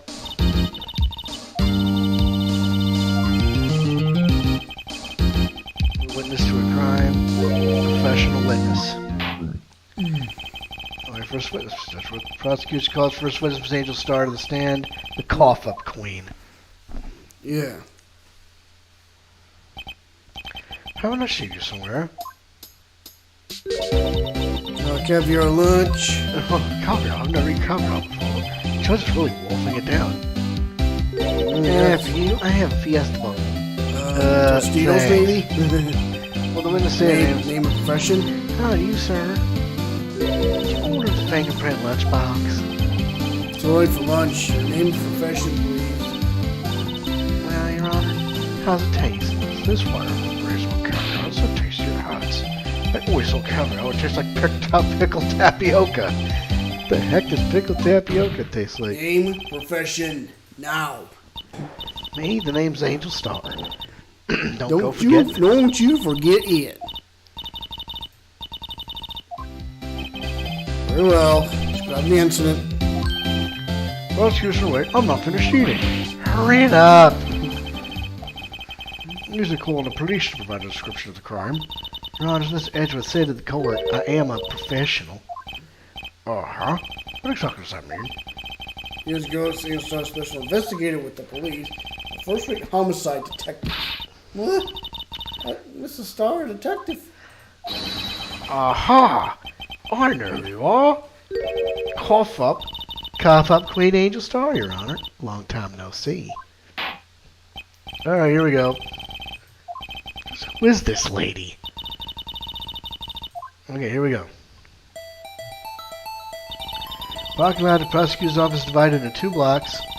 A block is for the prosecutor's office personnel.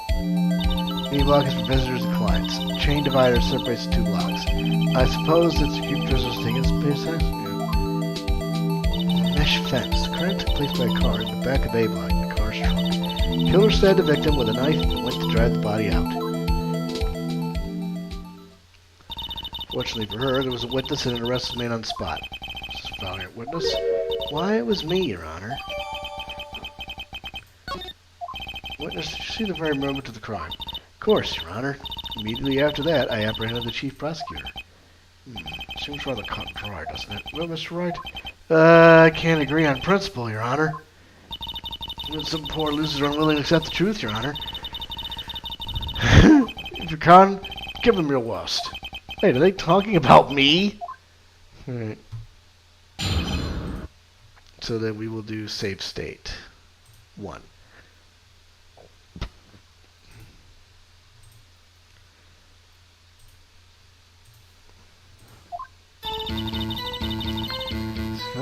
Found a way to deliver lunch to my boyfriend. Said something. Perhaps it was my finally home detective instincts. Wire fence, I saw the chief prosecutor standing next to a garish car.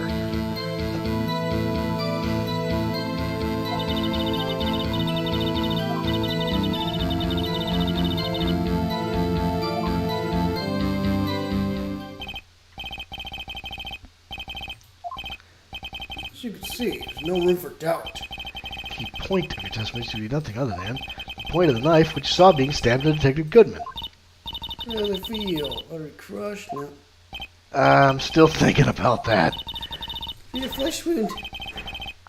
Cross-examine the witness. All right. So I'm gonna press these all over again. Yep.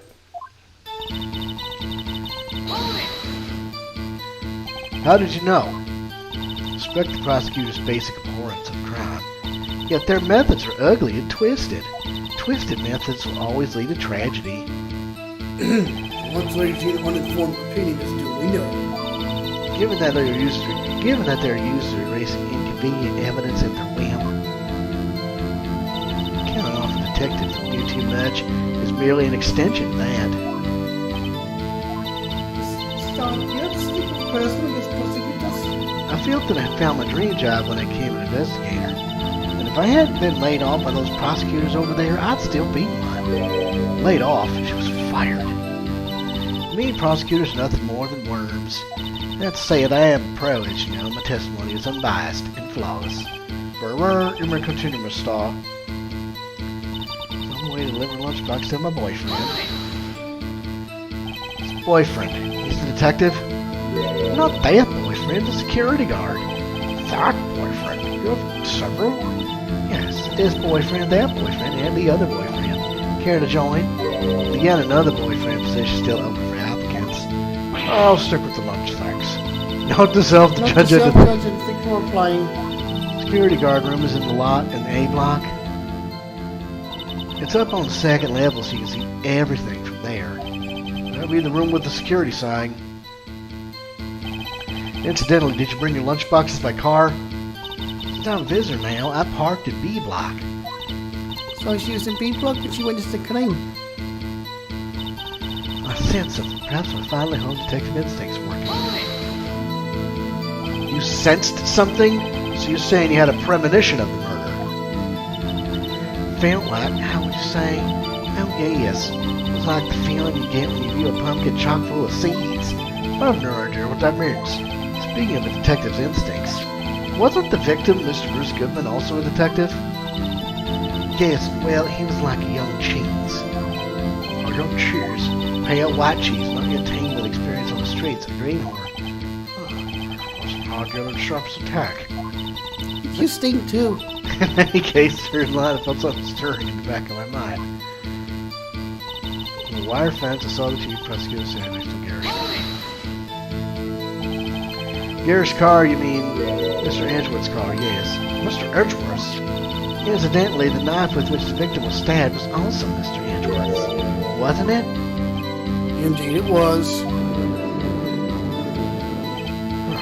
What an odd case this is. And the person you saw, you are sure was the defendant. I saw her from no further than 30 feet away. I am certain it was her. If she's telling the truth, we're doomed. Just do what you can. If we don't have any proof, we can always complain. Witness, in your testimony, you clearly stated the following: prosecutors are nothing more than worms. Ergo, you are a biased witness. You might want to keep those silly opinions to yourself in the future, rookie. Huh? Rookie? Unless you're willing to risk the consequences of doubting me. I'll fry you like a fritter. Crispy on the outside, chewy on the inside. I thought that was inspiring. I believe I've heard that tagline also. You could claim plagiarism. I may be relegated to the lowly posted lunch lady, but my instincts are hope. Photograph. You took this? The moment I witnessed the crime, my reflexes took over and snap, I took a picture. In fact, one of my lunch boxes is rigged with a camera. Suppose that's more exciting than just hanging it around her neck. This is my first time seeing this photograph. I think I'd show it to you, a prosecutor, to think again. My boyfriend works in the photography division of criminal affairs. What is most certainly the defendant?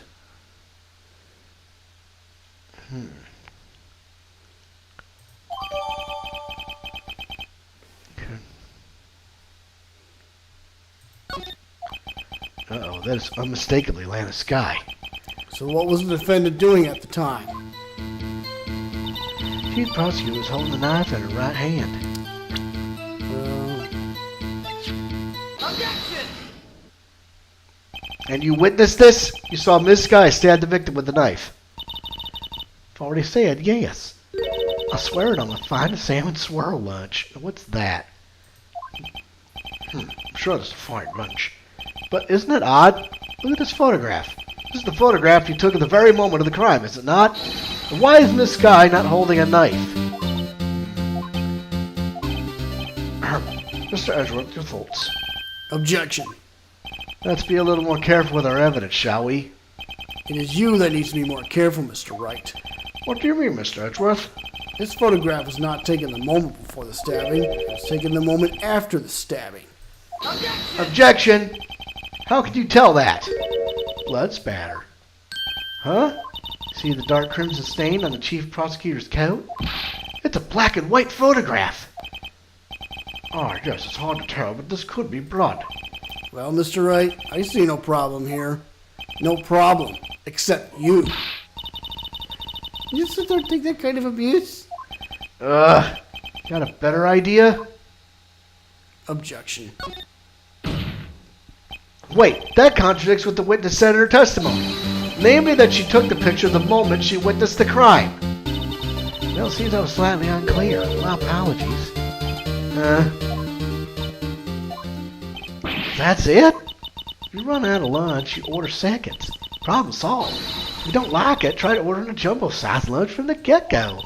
Good advice. Not sure I understood it, but good advice. I didn't have time to stop her. Prosecutor Sky was cold, calculating like a robot. She killed without pain or remorse. It was a premeditated murder. Objection! Premeditated? How do you know? Look at the the chief prosecutor's hands in the photograph. Are those gloves? Surgical gloves made of thin rubber. Why would she have those on? If it was not premeditated, she would not be wearing those gloves.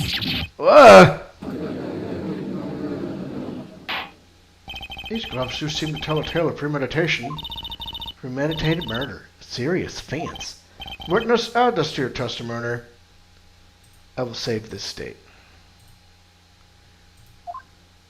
The murder was planned. The rubber gloves prove it. God damn it. Oh, hold. I'll press it. What if she was just in the habit of wearing gloves? Like driving gloves? Objection.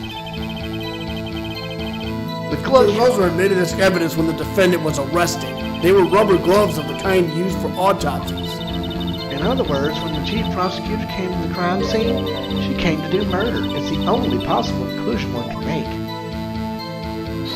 Everything was planned. It was a premeditated crime. Impressive. I'm sorry they took her off the force, Miss Starr. This is bad. She's got them thinking it was all planned. If she can prove this claim, the trial's already over. I've got to think of a way to show that this wasn't premeditated. So your flesh one, Mr. Knight. We can make it. Said that before. Anything else? Scientifically speaking, Miss Starr's testimony is flawless. It's pretty fatal to me. What do we do? This is it. Is my sister guilty? Let's just keep our heads cool and press the witness a bit, shall we? For some reason, having her panicking next to me makes me calmer. Don't smile like that. Let's see. I will save this state. Go to the fourth one. Oh, are we seriously doing this?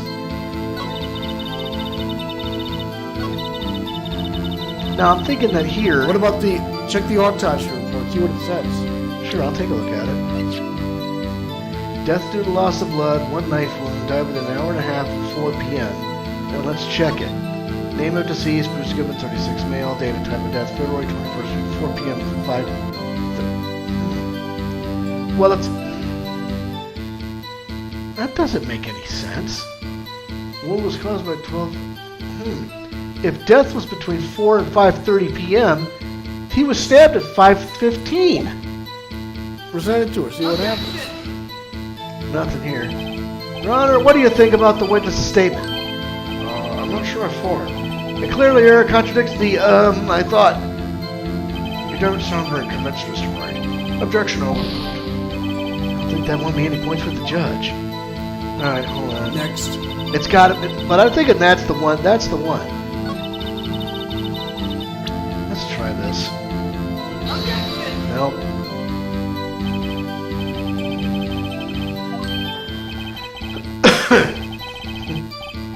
That's got to be something. It's got to be something.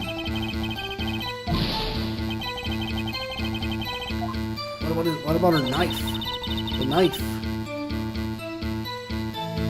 If the murder was planned, then how could she, what did she do with the knife? No, there are no prints. No prints, so that it says that, she had gloves on, so blood spatter was on the coat and matches. Well, but let's see what happens if you present it to her. See if, Oh my gosh, really? Witness, do you know what this is? Are you trying to test me? I'll sell lunch boxes for a living, you know. That's a knife. The knife. The knife that was in Mr. Edgeworth's trunk. Indeed, it is my knife. What's with this case? A bloody murder weapon, a red car, all belonging to the prosecutor there. The defendant is the chief prosecutor for the district, right? Mommy, your prosecutors bad people. The defense has a request. We ask that the witness provide an accurate testimony. What's that, rookie? In your testimony, you stated that Lana Skye planned this murder, and that's why she was wearing those special gloves. Seems like a natural conclusion to me. The gloves do indicate planning. However, why would she not also prepare the most important thing? The murder weapon! Uh-huh. Oh. This knife just happened to be in the trunk of that car. Ladies and gentlemen, if you're gonna plan a murder, you don't forget the weapon! Ugh. Ah! Whoa! That's why. Order, order, order! Great, now the tide is turning in our favor. Please show us that my sausage is gonna free. Right?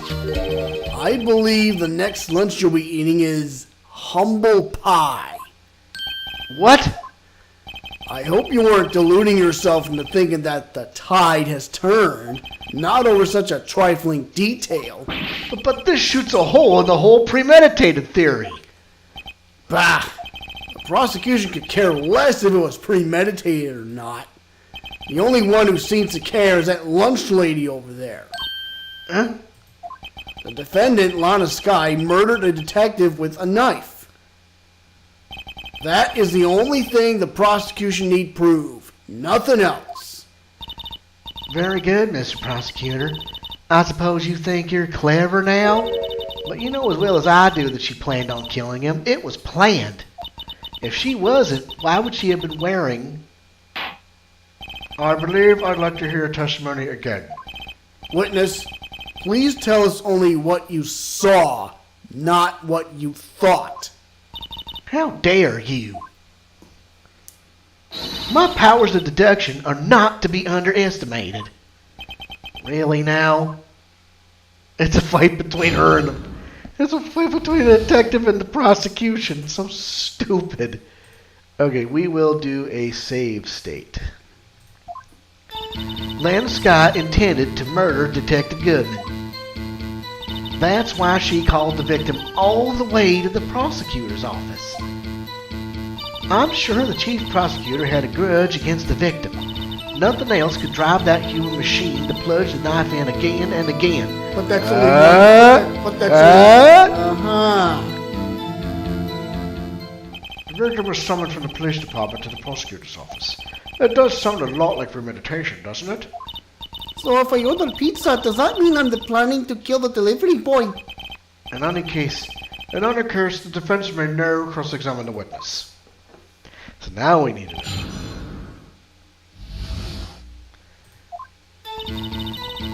Yep, I know exactly what I'm doing. Oh yes. Let's get a grudge against the victim. Again and again. Well, no. The autopsy report. The autopsy report clearly says it. You say she stabbed him again and again. But you couldn't have witnessed that. Are you testing me? And I'll test you. With my moss surprise. I'm afraid the moss is growing under our feet as we wait, Miss Starr. Huh? What do you mean? I shouldn't have to explain this, but take a look. The autopsy report states that death was due to a loss of blood from one stab wound. Aha, you're right. Good show, Mr. Edgeworth. What the hunk? He's my hero, really. What about my objection? No one noticed? Well, witness? You got the crime scene set, right? Thanks. Oh, you got the crime scene set, right? I always believed that no one could ever mistake ketchup for blood. But now I realize that such mistakes are possible. So, you're saying you mistook something for blood? When she lifted her knife, I thought I saw blood at her breast. Splattered blood from her victim. That's why I thought she must have stabbed him at least twice.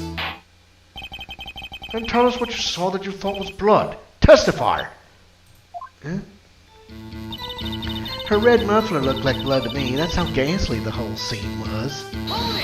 Okay, well, Her red muffler? Yeah, it's like a scarf. The chief prosecutor always wears one around her neck. So she could be easily hanged at a moment's notice, I suppose. She's right. This guy was wearing a red scarf, wasn't she? Wait, isn't it odd that you mistook that for splattered blood? well, see what the crime photo says. Look Well, at the, people often mistake my beard for a bib. A judge with a bib. That's why this place feels so much like kindergarten sometimes. Actually, I do think I saw some traces of blood on her chest. However, the autopsy report is clear on this matter. There was only one knife wound. Apparently, Miss Starr isn't entirely sure of her own testimony. Mr. 8, this is our chance. As for what, I wonder? Miss Starr has turned out to be as short-tempered as she looked when we met her. Challenging her abilities as a detective really set her off. The short wick burns out the fastest. It's a scientific fact. I wonder, wouldn't it depend on the size of the candle? I mean, add more wax and even a really short wick would burn longer?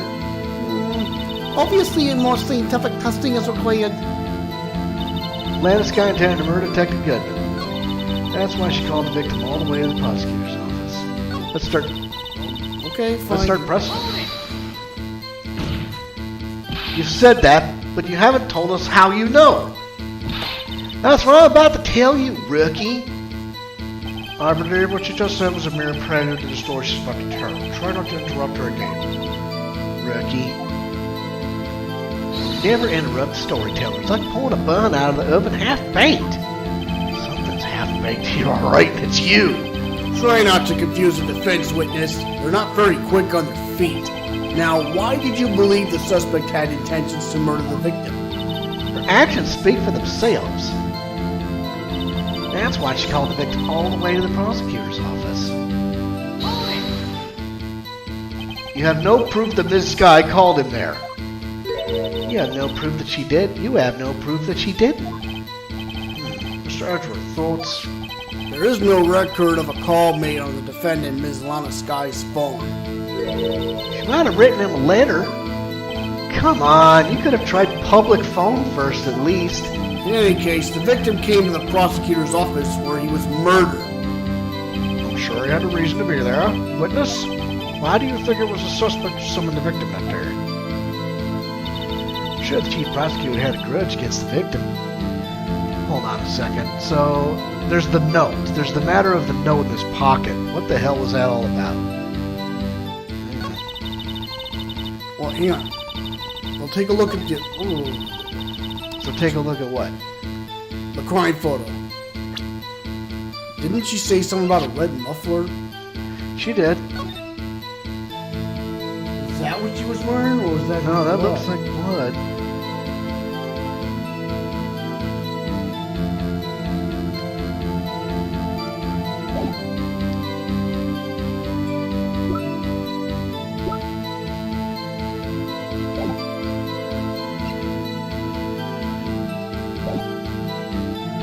I'll press it, just see if I get some more information. What kind of grudge? Well, I wouldn't know that. Of course you don't. That's because you didn't have a grudge. Rookie.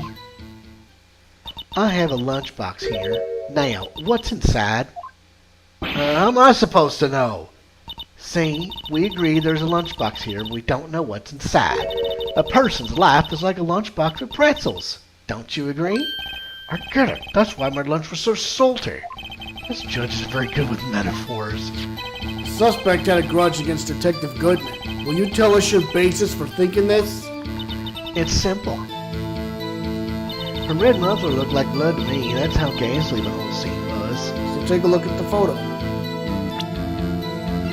How could the red muffler look like blood? I'm going to try that.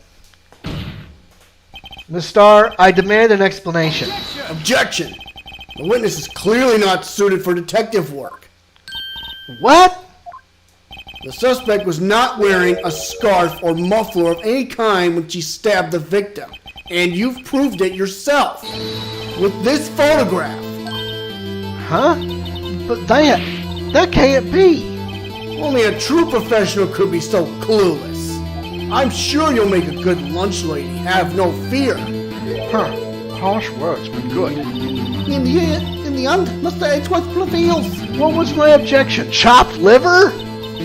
But it was there. A scarf. No, not that, but something red. Really. Well now, where were we? The witness had given us an entertaining interlude. Now back to business. What? Very well, witness. Continue your testimony. You saw the crime and apprehended the suspect. Tell us about that. Very well. I do remember some things accurately, at least. Ultimately, we couldn't shake the most important part of her testimony. Most important part? The part where your sister stabs the victim. This next testimony might just be the moment of truth. Save state. Here. Yep. And let's go. After the murder, the suspect attempted to run behind a partition off to her side. I quickly called her, explained her rights to her, and arrested her on the spot. Oh yes, when I arrested her, she mentioned the muffler. That's what had me confused in my earlier testimony. The chief prosecutor made to escape, but against Angel Star, resistance is futile. Okay. You're quite determined about the scarf, aren't you? I strike like a snake and bite like a cobra. That's me, Angel Star. That wasn't a very good metaphor. First of all, cobra is kind of a snake. Don't bother me with details unless you want to get bitten. No thanks. Note to self. Attorney Wright gets bitten by snake. The chief prosecutor tried to resist, but her efforts were in vain. She knocked my hands aside, kicked over an oil drum. Oil drum? Oil drum? Hard to imagine. Oh, she's beautiful but deadly. A predator, this one. A leopard woman. Rawr. Very well, Mr. Wright. Your cross-examination, if you will. Something's fucking up, bro. Yeah, that's where you're gonna have to press her. After the murder, the suspect attempted to run behind a petition off to her side. Just press her on every statement. Yeah.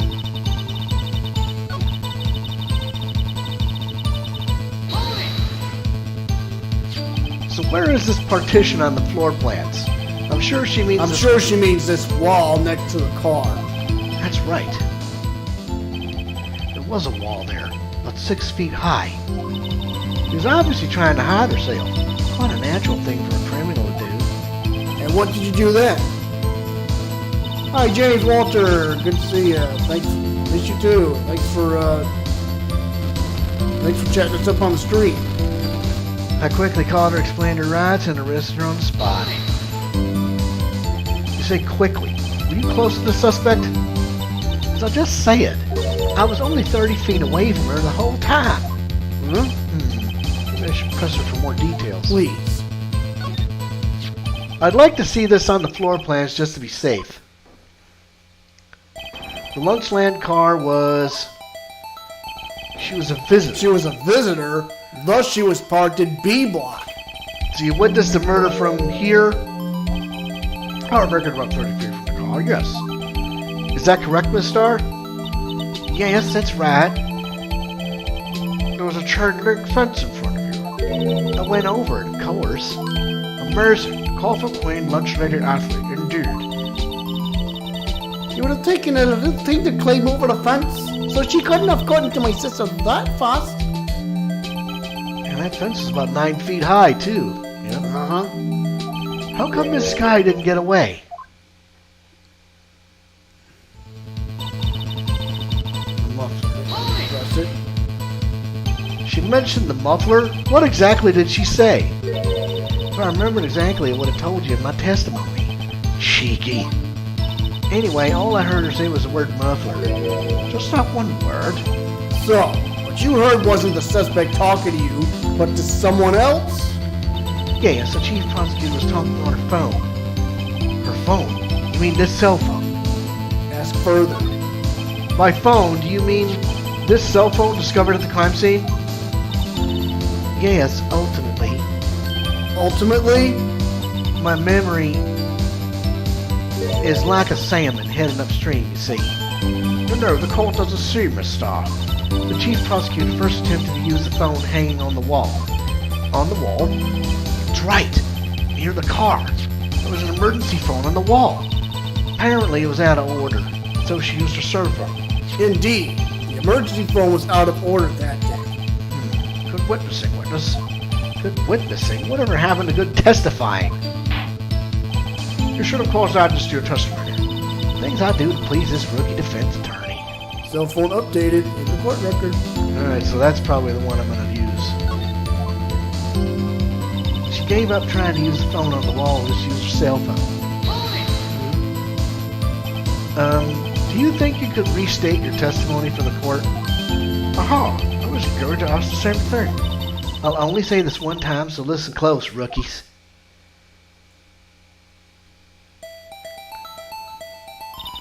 Chief Prosecutor stabbed the victim and ran behind the partition. Then she picked up the emergency phone on the wall, but it was out of order. So she pulled her own cell phone out of her pocket. During that time, you climbed over the chain link fence. Then when I boldly grabbed her arm, so the Chief Prosecutor hung up her phone. And you saw her doing this. What is it, Mr. Wright? Chief Prosecutor made to escape, but against Angel Star, resistance is futile. Impressive. She made to escape. Can you be more specific? She brushed aside my hand and ran. It was a terrible sight to see, like a drop of lard on a plate of foie. Like a dollop of lard on a plate of foie gras. Huh? She even kicked over an oil drum at me. An oil drum? There was an oil drum lying on its side at the scene of the crime. But it's strange. Huh? What's that? If she wanted to escape, why didn't she run the other way? The car entrance. That's right. It doesn't make any sense that she would run from behind the partition to the oil drums. Excellent. More mysteries. I wish we could solve a few before finding more, though. So this guy tried to run. It's sorry my sister's so suspicious, Mr. Wright. Not as sorry as I am. But she didn't do it. You have to believe me. Okay, so... Alright, you quickly called her, explained the race for the restaurant on the spot. I arrested her, she mentioned the muffler, she gave a training phone on the wall, she used her cell phone. present the floor plans.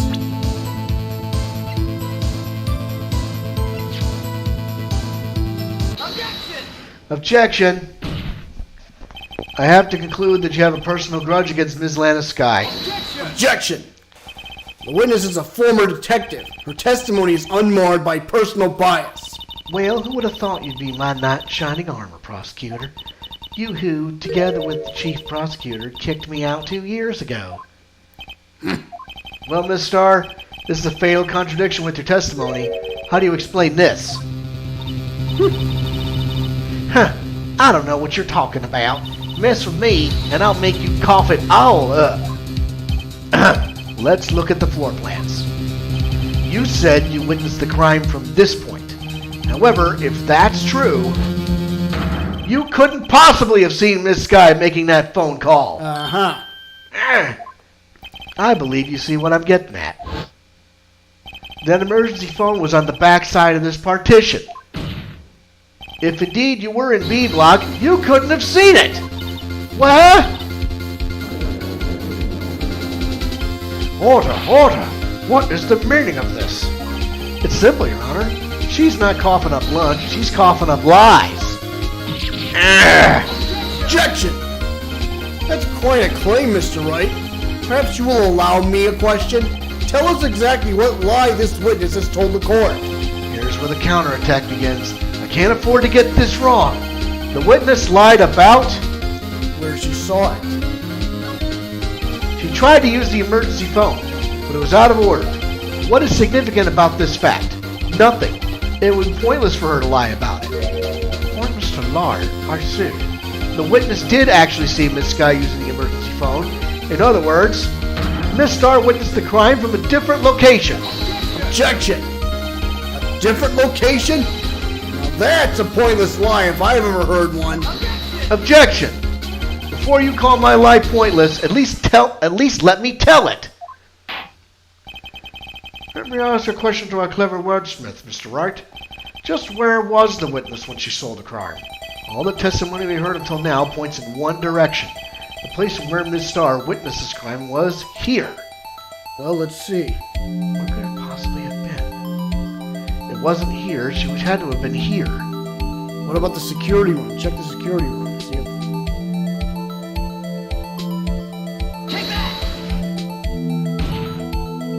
This is the only place where she could have been. The security guard room? Indeed. The security room in the underground parking lot is well positioned. It's built on the second level, so you can see the entire lot. She would have been able to see the emergency phone from there. But why there? There are many other places where she could have seen the phone. Not in this case, Your Honor, because she was delivering lunch to her boyfriend. Yes. The witness, not being part of the prosecutor's office, couldn't park in A block. The only place where she could have seen the crime in the back of the partition is here. I remember in your testimony you said you brought lunch to your boyfriend in the security guard room, yes? Well, Miss Starr, how many years have I been getting the better of man? To think that the tables could be turned. Today a man has gotten the better of Angel Starr. Order, order. Witness, what have you done? You used to be a detective. You should know better. I'm not turning back. The guilty will be punished, and I'll do what I must to make sure justice prevails. Guilty. Is she talking about Miss Sky? Mr. Wright, doesn't this strike you as odd? Why did Miss Starr lie? It doesn't make sense. Huh? She could have just said she saw the crime for the security guard station. It wouldn't change anything. Exactly. This photograph tells all. It was the defendant who stabbed the victim. Well, she took the... Well, okay, hang on a second.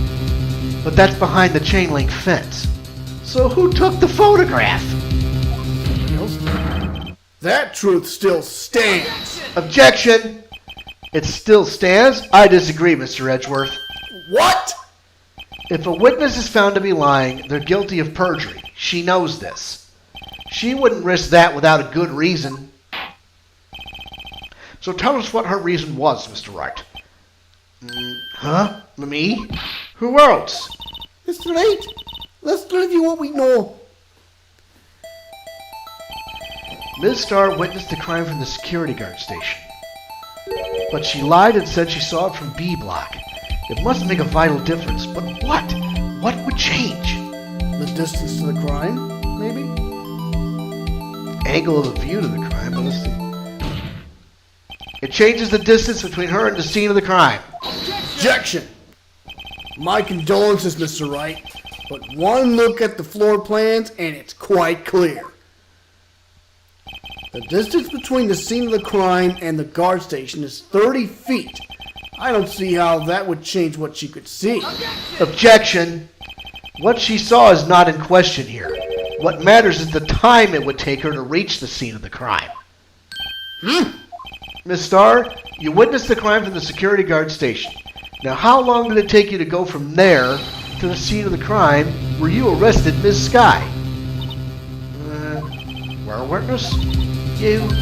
Yes? You ordered squid wheels, right? Claudia, my lunch has gone from low to inedible. I was bringing a PB&J lunch with my fresh boysenberry jam to my boyfriend. Boysenberry for the boyfriend? He wasn't in the station, so I waited. I witnessed the crime from the glass-walled station. And before I knew what I was doing, I found myself running towards the scene. But the door was locked. I couldn't open it. That's ridiculous. Couldn't you have just used the car entrance? That's why I had to go through the visitors parking in B block. That's quite a detour. That's quite a detour. Probably took me at least 5 minutes to get to the scene of the crime. 5 minutes? The strangest things considered. But it was that woman over there in the defendant's chair who stabbed him. I know it. I have photographic evidence. I swear it. I swear it on my finest plastic spork. You have a print, and the spork is a wonderful invention. Would you like another caviar lunch? Absolutely. Uh-oh. Mr. Wright, you have to do something. Do I have any evidence to stop this? Raise an objection. Yeah. Objection. 5 minutes between the witnessing of the murder and the arrest? Think about it. You could make pasta in that amount of time. If you like it al dente. I got lunchbox to tie pasta into knots, rookie. A 5-minute blank. Isn't that strange? Strange? If you were a criminal, what would you do with 5 minutes, Your Honor? Well, I guess I'd flee the scene. Hey! Don't get the wrong idea. I didn't kill anyone. But you have the instincts of a killer. You would run, but this time was different. Miss Sky dawdled at the scene of the crime. She even had her picture taken. No true criminal would act that way. It's inconceivable. Yeah! Well then, it seems we've come to the end of this testimony. There's a grudge against the defendant, and there's a blank in her testimony. Eh? Mr. Edgeworth, is the next witness ready to go? Unfortunately, I appear to have overestimated this witness on account of her professional history. We got it! We screwed that cunt shut, Mr. Wright! That was too close. I'm afraid that the cough-up creed has been dethroned, and with that, court is adjourned. Hold it!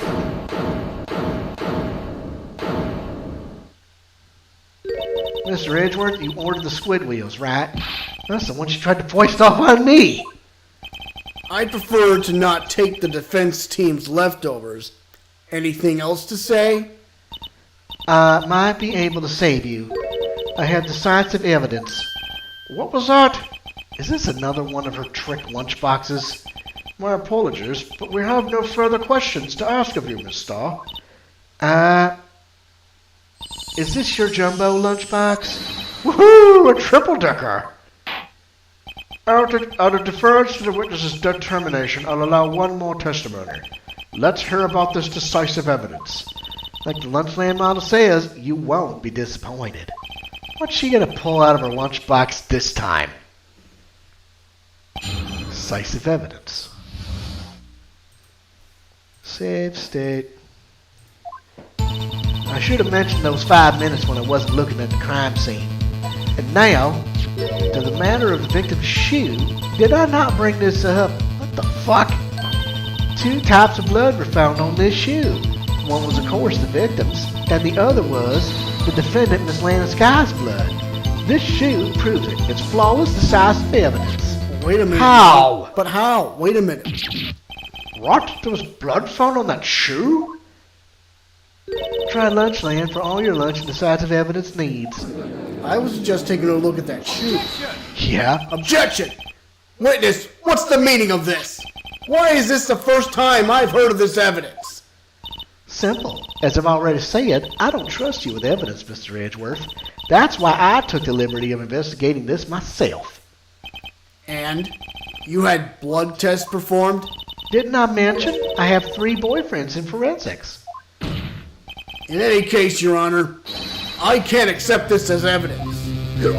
What? You should know the 2 rules of evidence law, Miss Starr. Rule 1. No evidence shall be shown without the approval of the police department.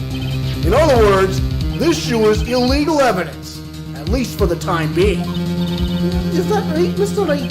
It seems so. Edgeworth sure is celebrating. Not so fast, Mr. Edgeworth. Don't forget, I used to be a detective. As I mentioned previously, this shoe has already been tested by a member of the forensics department. As you can see, it was approved by the police department as of today. Even the general public can produce official evidence, Mr. Edgeworth. Is that right, Mr. Wright? It seems so. Edgeworth is looking pretty sullen. You could at least study some evidence law, really. The prosecution's complaints notwithstanding, it appears that this evidence satisfies the first rule of evidence law. Well, it seems to have yet another count against you, witness. Anything to ensure that the guilty are properly judged. They put you out of the court record. Very well, Mr. Wright, you may cross-examine the witness. All right, then.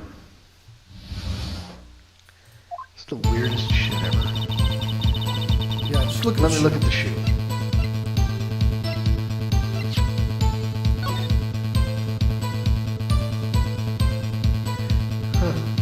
Bloodstains on the bottom. Ah! There's blood here too! On the sole of the shoe, it's gotta be the victim's. He must have stepped in a puddle of his own blood. All this blood! It's horrible! This blood might be an important clue.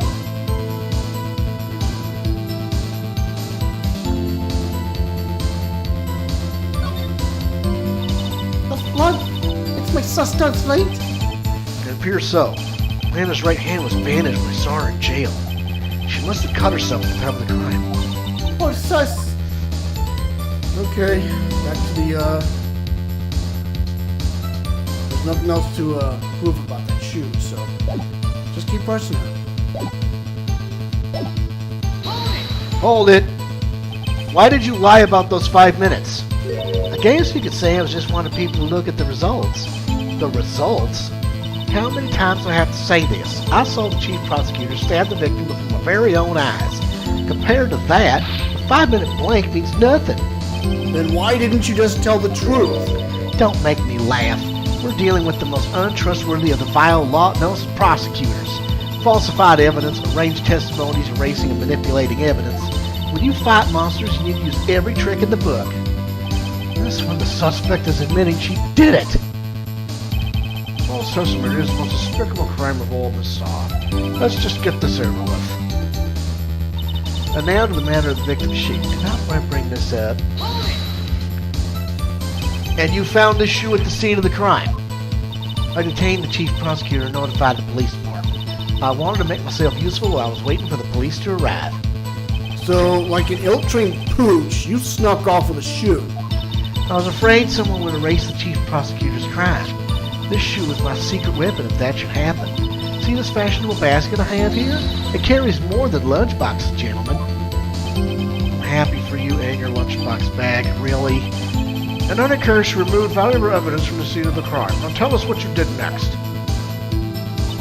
2 types of blood were found in the shoe. One was, of course, the victim's.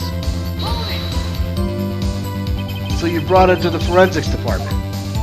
If you're going to submit something as evidence to court, you need to prove. To do that, evidence must be analyzed by a forensics expert. She got away with a little coup because she used to be a detective. The shoe does appear to have bloodstains on it. Makes sense. Makes sense. After all, a man was stabbed here. And that blood belonged to the victim, Detective Goodman? As I said, there were 2 types of blood found on the shoe. And the other was the defendant, Ms. Lana Sky's blood. Can't say for sure the blood belonged to the victim with a blood test. You claim to know something about blood tests, rookie? Huh? Well, speak up! Well, blood comes in 4 types, A, B, O, and AB.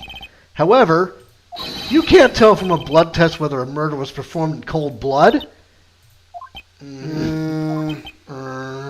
That's just a figure of speech, Mr. Wright. Actually, if you combine all the various blood tests, there are millions of types. It's practically impossible to narrow a blood sample down to one person. Or so I hear. Millions of types? If I had a little more time, I would have gotten DNA test results. They said there's very little doubt it could be anyone's Miss Lana Skies. So the suspect's blood was found on the victim's shoe. That ties her directly to the death of Detective Goodman. I was afraid he was going to say that. This shoe proves it. It's flawless, decisive evidence. Well, then press her again. I can't let this evidence go through without a fight. You ordered the peppered fish guts, right? Huh? Something like a hot, Mr. Wright. Something like your client. She's in enough hot water to make a whole batch of soup. Mr. Wright, do you or don't you have a problem with the shoe? Problem? This is critical. What's wrong with the victim's shoe? Oh, there's a problem. There's a problem. If I'm not imagining things, I'd say there's one critical problem with this evidence. A clear contradiction. That gleam in your eyes. You're still young, rookie. I'd give you a peppered fish gut now. But you couldn't take the heat, could you? Let's hear what Mr. Wright has to say. What is contradictory about the victim's shoe? Show us the problem with this evidence. Well, there's some blood on the bottom of the shoe. Try that. I wonder if you noticed. There's blood on the bottom of this shoe. Don't mess with me, rookie, or it'll be your blood on the bottom of my shoe. Indeed, there is quite a bit of blood on the bottom of the shoe. It makes sense. The victim was stabbed with a knife. What could possibly be contradictory about blood on the bottom of his shoe? Look at the crime photo. See what that says. This one here. Yeah. Well, look at her shoes. Yeah, where are they?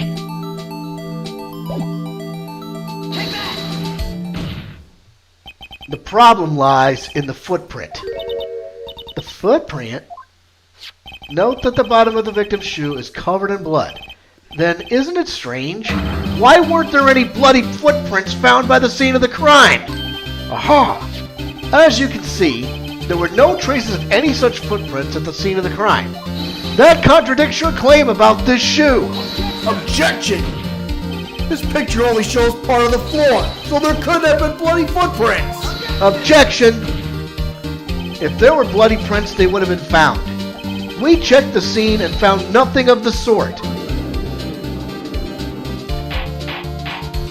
Order, order, order! Well, witness? What? Huh?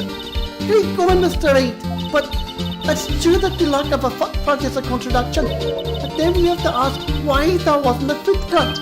Oh! That's true. There has to be a reason why there wasn't a footprint. Thank you, Mr. Wright. Thank. Hey, I don't know why it's not there. I'm just good at finding contradictions. What? Hold it. Hold it. I see. Now I get it. Get what? Our witness is more devious than I gave her credit for. We were hoodwinked to the very end. But she slipped. There is one vital hint to the truth in her testimony. What are you talking about? Think back to when she told us about apprehending the suspect. Chief prosecutor tried to resist, but her efforts were in vain. She knocked my hands aside, kicked over an oil drum. Oh, she's beautiful but deadly. A predator, this one. A leopard. Rower. She kicked... Well... I thought that was a strange thing for the normally cool-headed chief to do. No kidding. Now, witness, allow me to ask a very simple question. This oil drum, was it empty? Oh, that. I'm not sure I like your attitude, Mr. Edgeworth. Though apparently you're not the slowest conveyor belt in the lunchbox factory. Witness, well, what was the oil drum empty? The oil drum kicked over by the chief prosecutor was brimming with water. Water? What does that mean? Still don't get it, Mr. Wright? Do you want to know the reason she knocked it over? The real reason? To cover up the blood. Aha! You don't mean... Yes, the suspect knocked over that oil drum for one reason and one reason alone. To erase the bloodstains that would become evidence against her. Wah! That ties things up quite nicely. The bloodstains left on the victim's shoes tie her quite clearly to this murder. Then, after the deed was done, she knocked over the oil drum to erase the telltale signs. Why, that's a prosecutor's specialty, erasing evidence. That reminds me, this guy's right hand was hurt. Didn't she say she cut herself when she stabbed him? So my sister's blood on the shoe. That's when it happened. Well, I see no reason to prolong this trial. Mr. Wright, do something, please. What? What can I do? Yes, Your sister's confessed to the crime and she tried to conceal it. but Enough! There is no need for further debate. The verdict, Your Honor. Very well. when Angel Star is on the prosecution's side, she could have been lying about the water. This court finds the defendant, Miss Lana Sky. Hold it! Little girl, what did you just say? Huh? Me? Did you say that I, Angel Star, was on the prosecution's side? Well, yeah, you are. You see, my sister had evidence by erasing the bloody footprints. Well, I thought you'd had your fill, but here you are demanding a second helping. Another lunchbox. A lunchbox called evidence. Wait, witness, don't tell me you have something else. Objection! You've reached your verdict, Your Honor. Any further comments will be held in contempt of court. Your threats don't scare the cough up, Queen.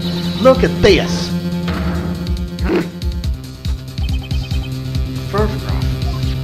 I had this just in case anyone had the gall to suggest that the white shoe didn't belong to the victim. I see no room for error in this evidence. Mr. Wright, wait! Look at the asphalt in this photo! Hey, it's clearly wet! Erasing the last trace of doubt from the court's mind.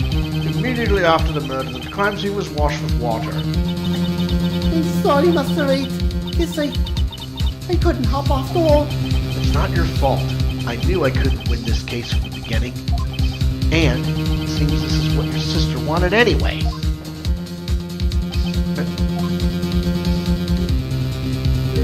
I'm sorry, Mia.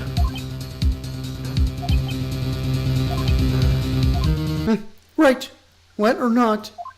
Don't be so quick to throw in the towel. Huh? Get yourself up off the asphalt. Take another good look. Don't give up. Not until the bitter end. This is the last piece of evidence. Very well, this time I'd like to declare a verdict for good. Objection! Your Honor, wait. What is it with you people? Can't I hand down my verdicts in peace anymore? Whatever it is, can it wait? No, it can't. Then it will be too late. Look at this photograph, the last one submitted. This trial isn't over until we give each piece of evidence proper consideration. So, right? Are you saying there's a problem with this latest piece of evidence? Yeah, I'll think later. Yeah, there's a problem. Right or wrong, I gotta go ahead with this. I suppose since we've come this far, we should give every claim a fair shake. Very well, Mr. Wright. Show the court the problem in this photograph. All right, look carefully at the photograph. Alright. That's wet. Wet or not, you can't throw in a towel. So he's got the knife in his chest. What's that though? There's something in the tailpipe. Yeah, check there. Check the muffler. That's why she said muffler! Yes! The problem in this photograph is here. What's this? There's something poking out of the car's muffler! Right, just a moment, Mr. Edgeworth. Your Honor? You just said muffler. However, I see no trace of a muffler or scarf of any kind in this photograph. A muffler is also a part on a car or motorcycle, Your Honor. Just think of it as part of the exhaust system. A pipe. I see, and I see. What's that suspicious-looking cloth sticking out of the car's muffler? Heh. So what if there's something sticking out of the muffler? What does that have to do with this case? Nothing. Absolutely nothing. Objection!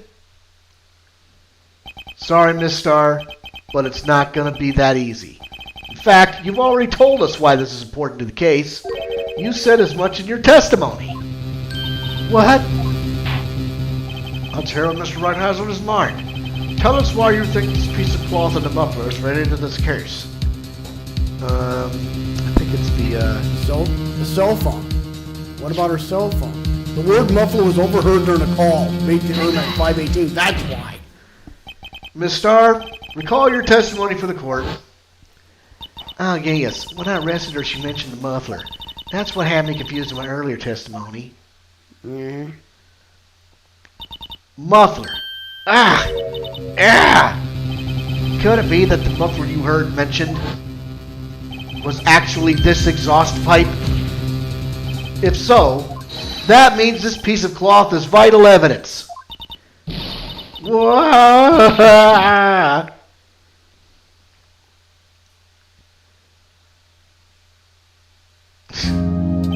Well, it seems we'll have to suspend the proceedings.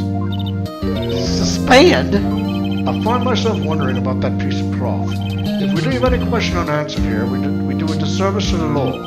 Have the car at the crime scene inspected at once and bring me that cloth. The verdict will wait until after we've seen all of the evidence. Agreed? I suppose so. Phew. That was close. But we made it. At least for now. The court will adjourn for a 30-minute recess. It's lunchtime after all. He's still hungry? To be continued. Why don't we just cut it from there? Yes, it's been too long. Yeah, man. This Oh, this is like one of this is like one of the longest. Hold on.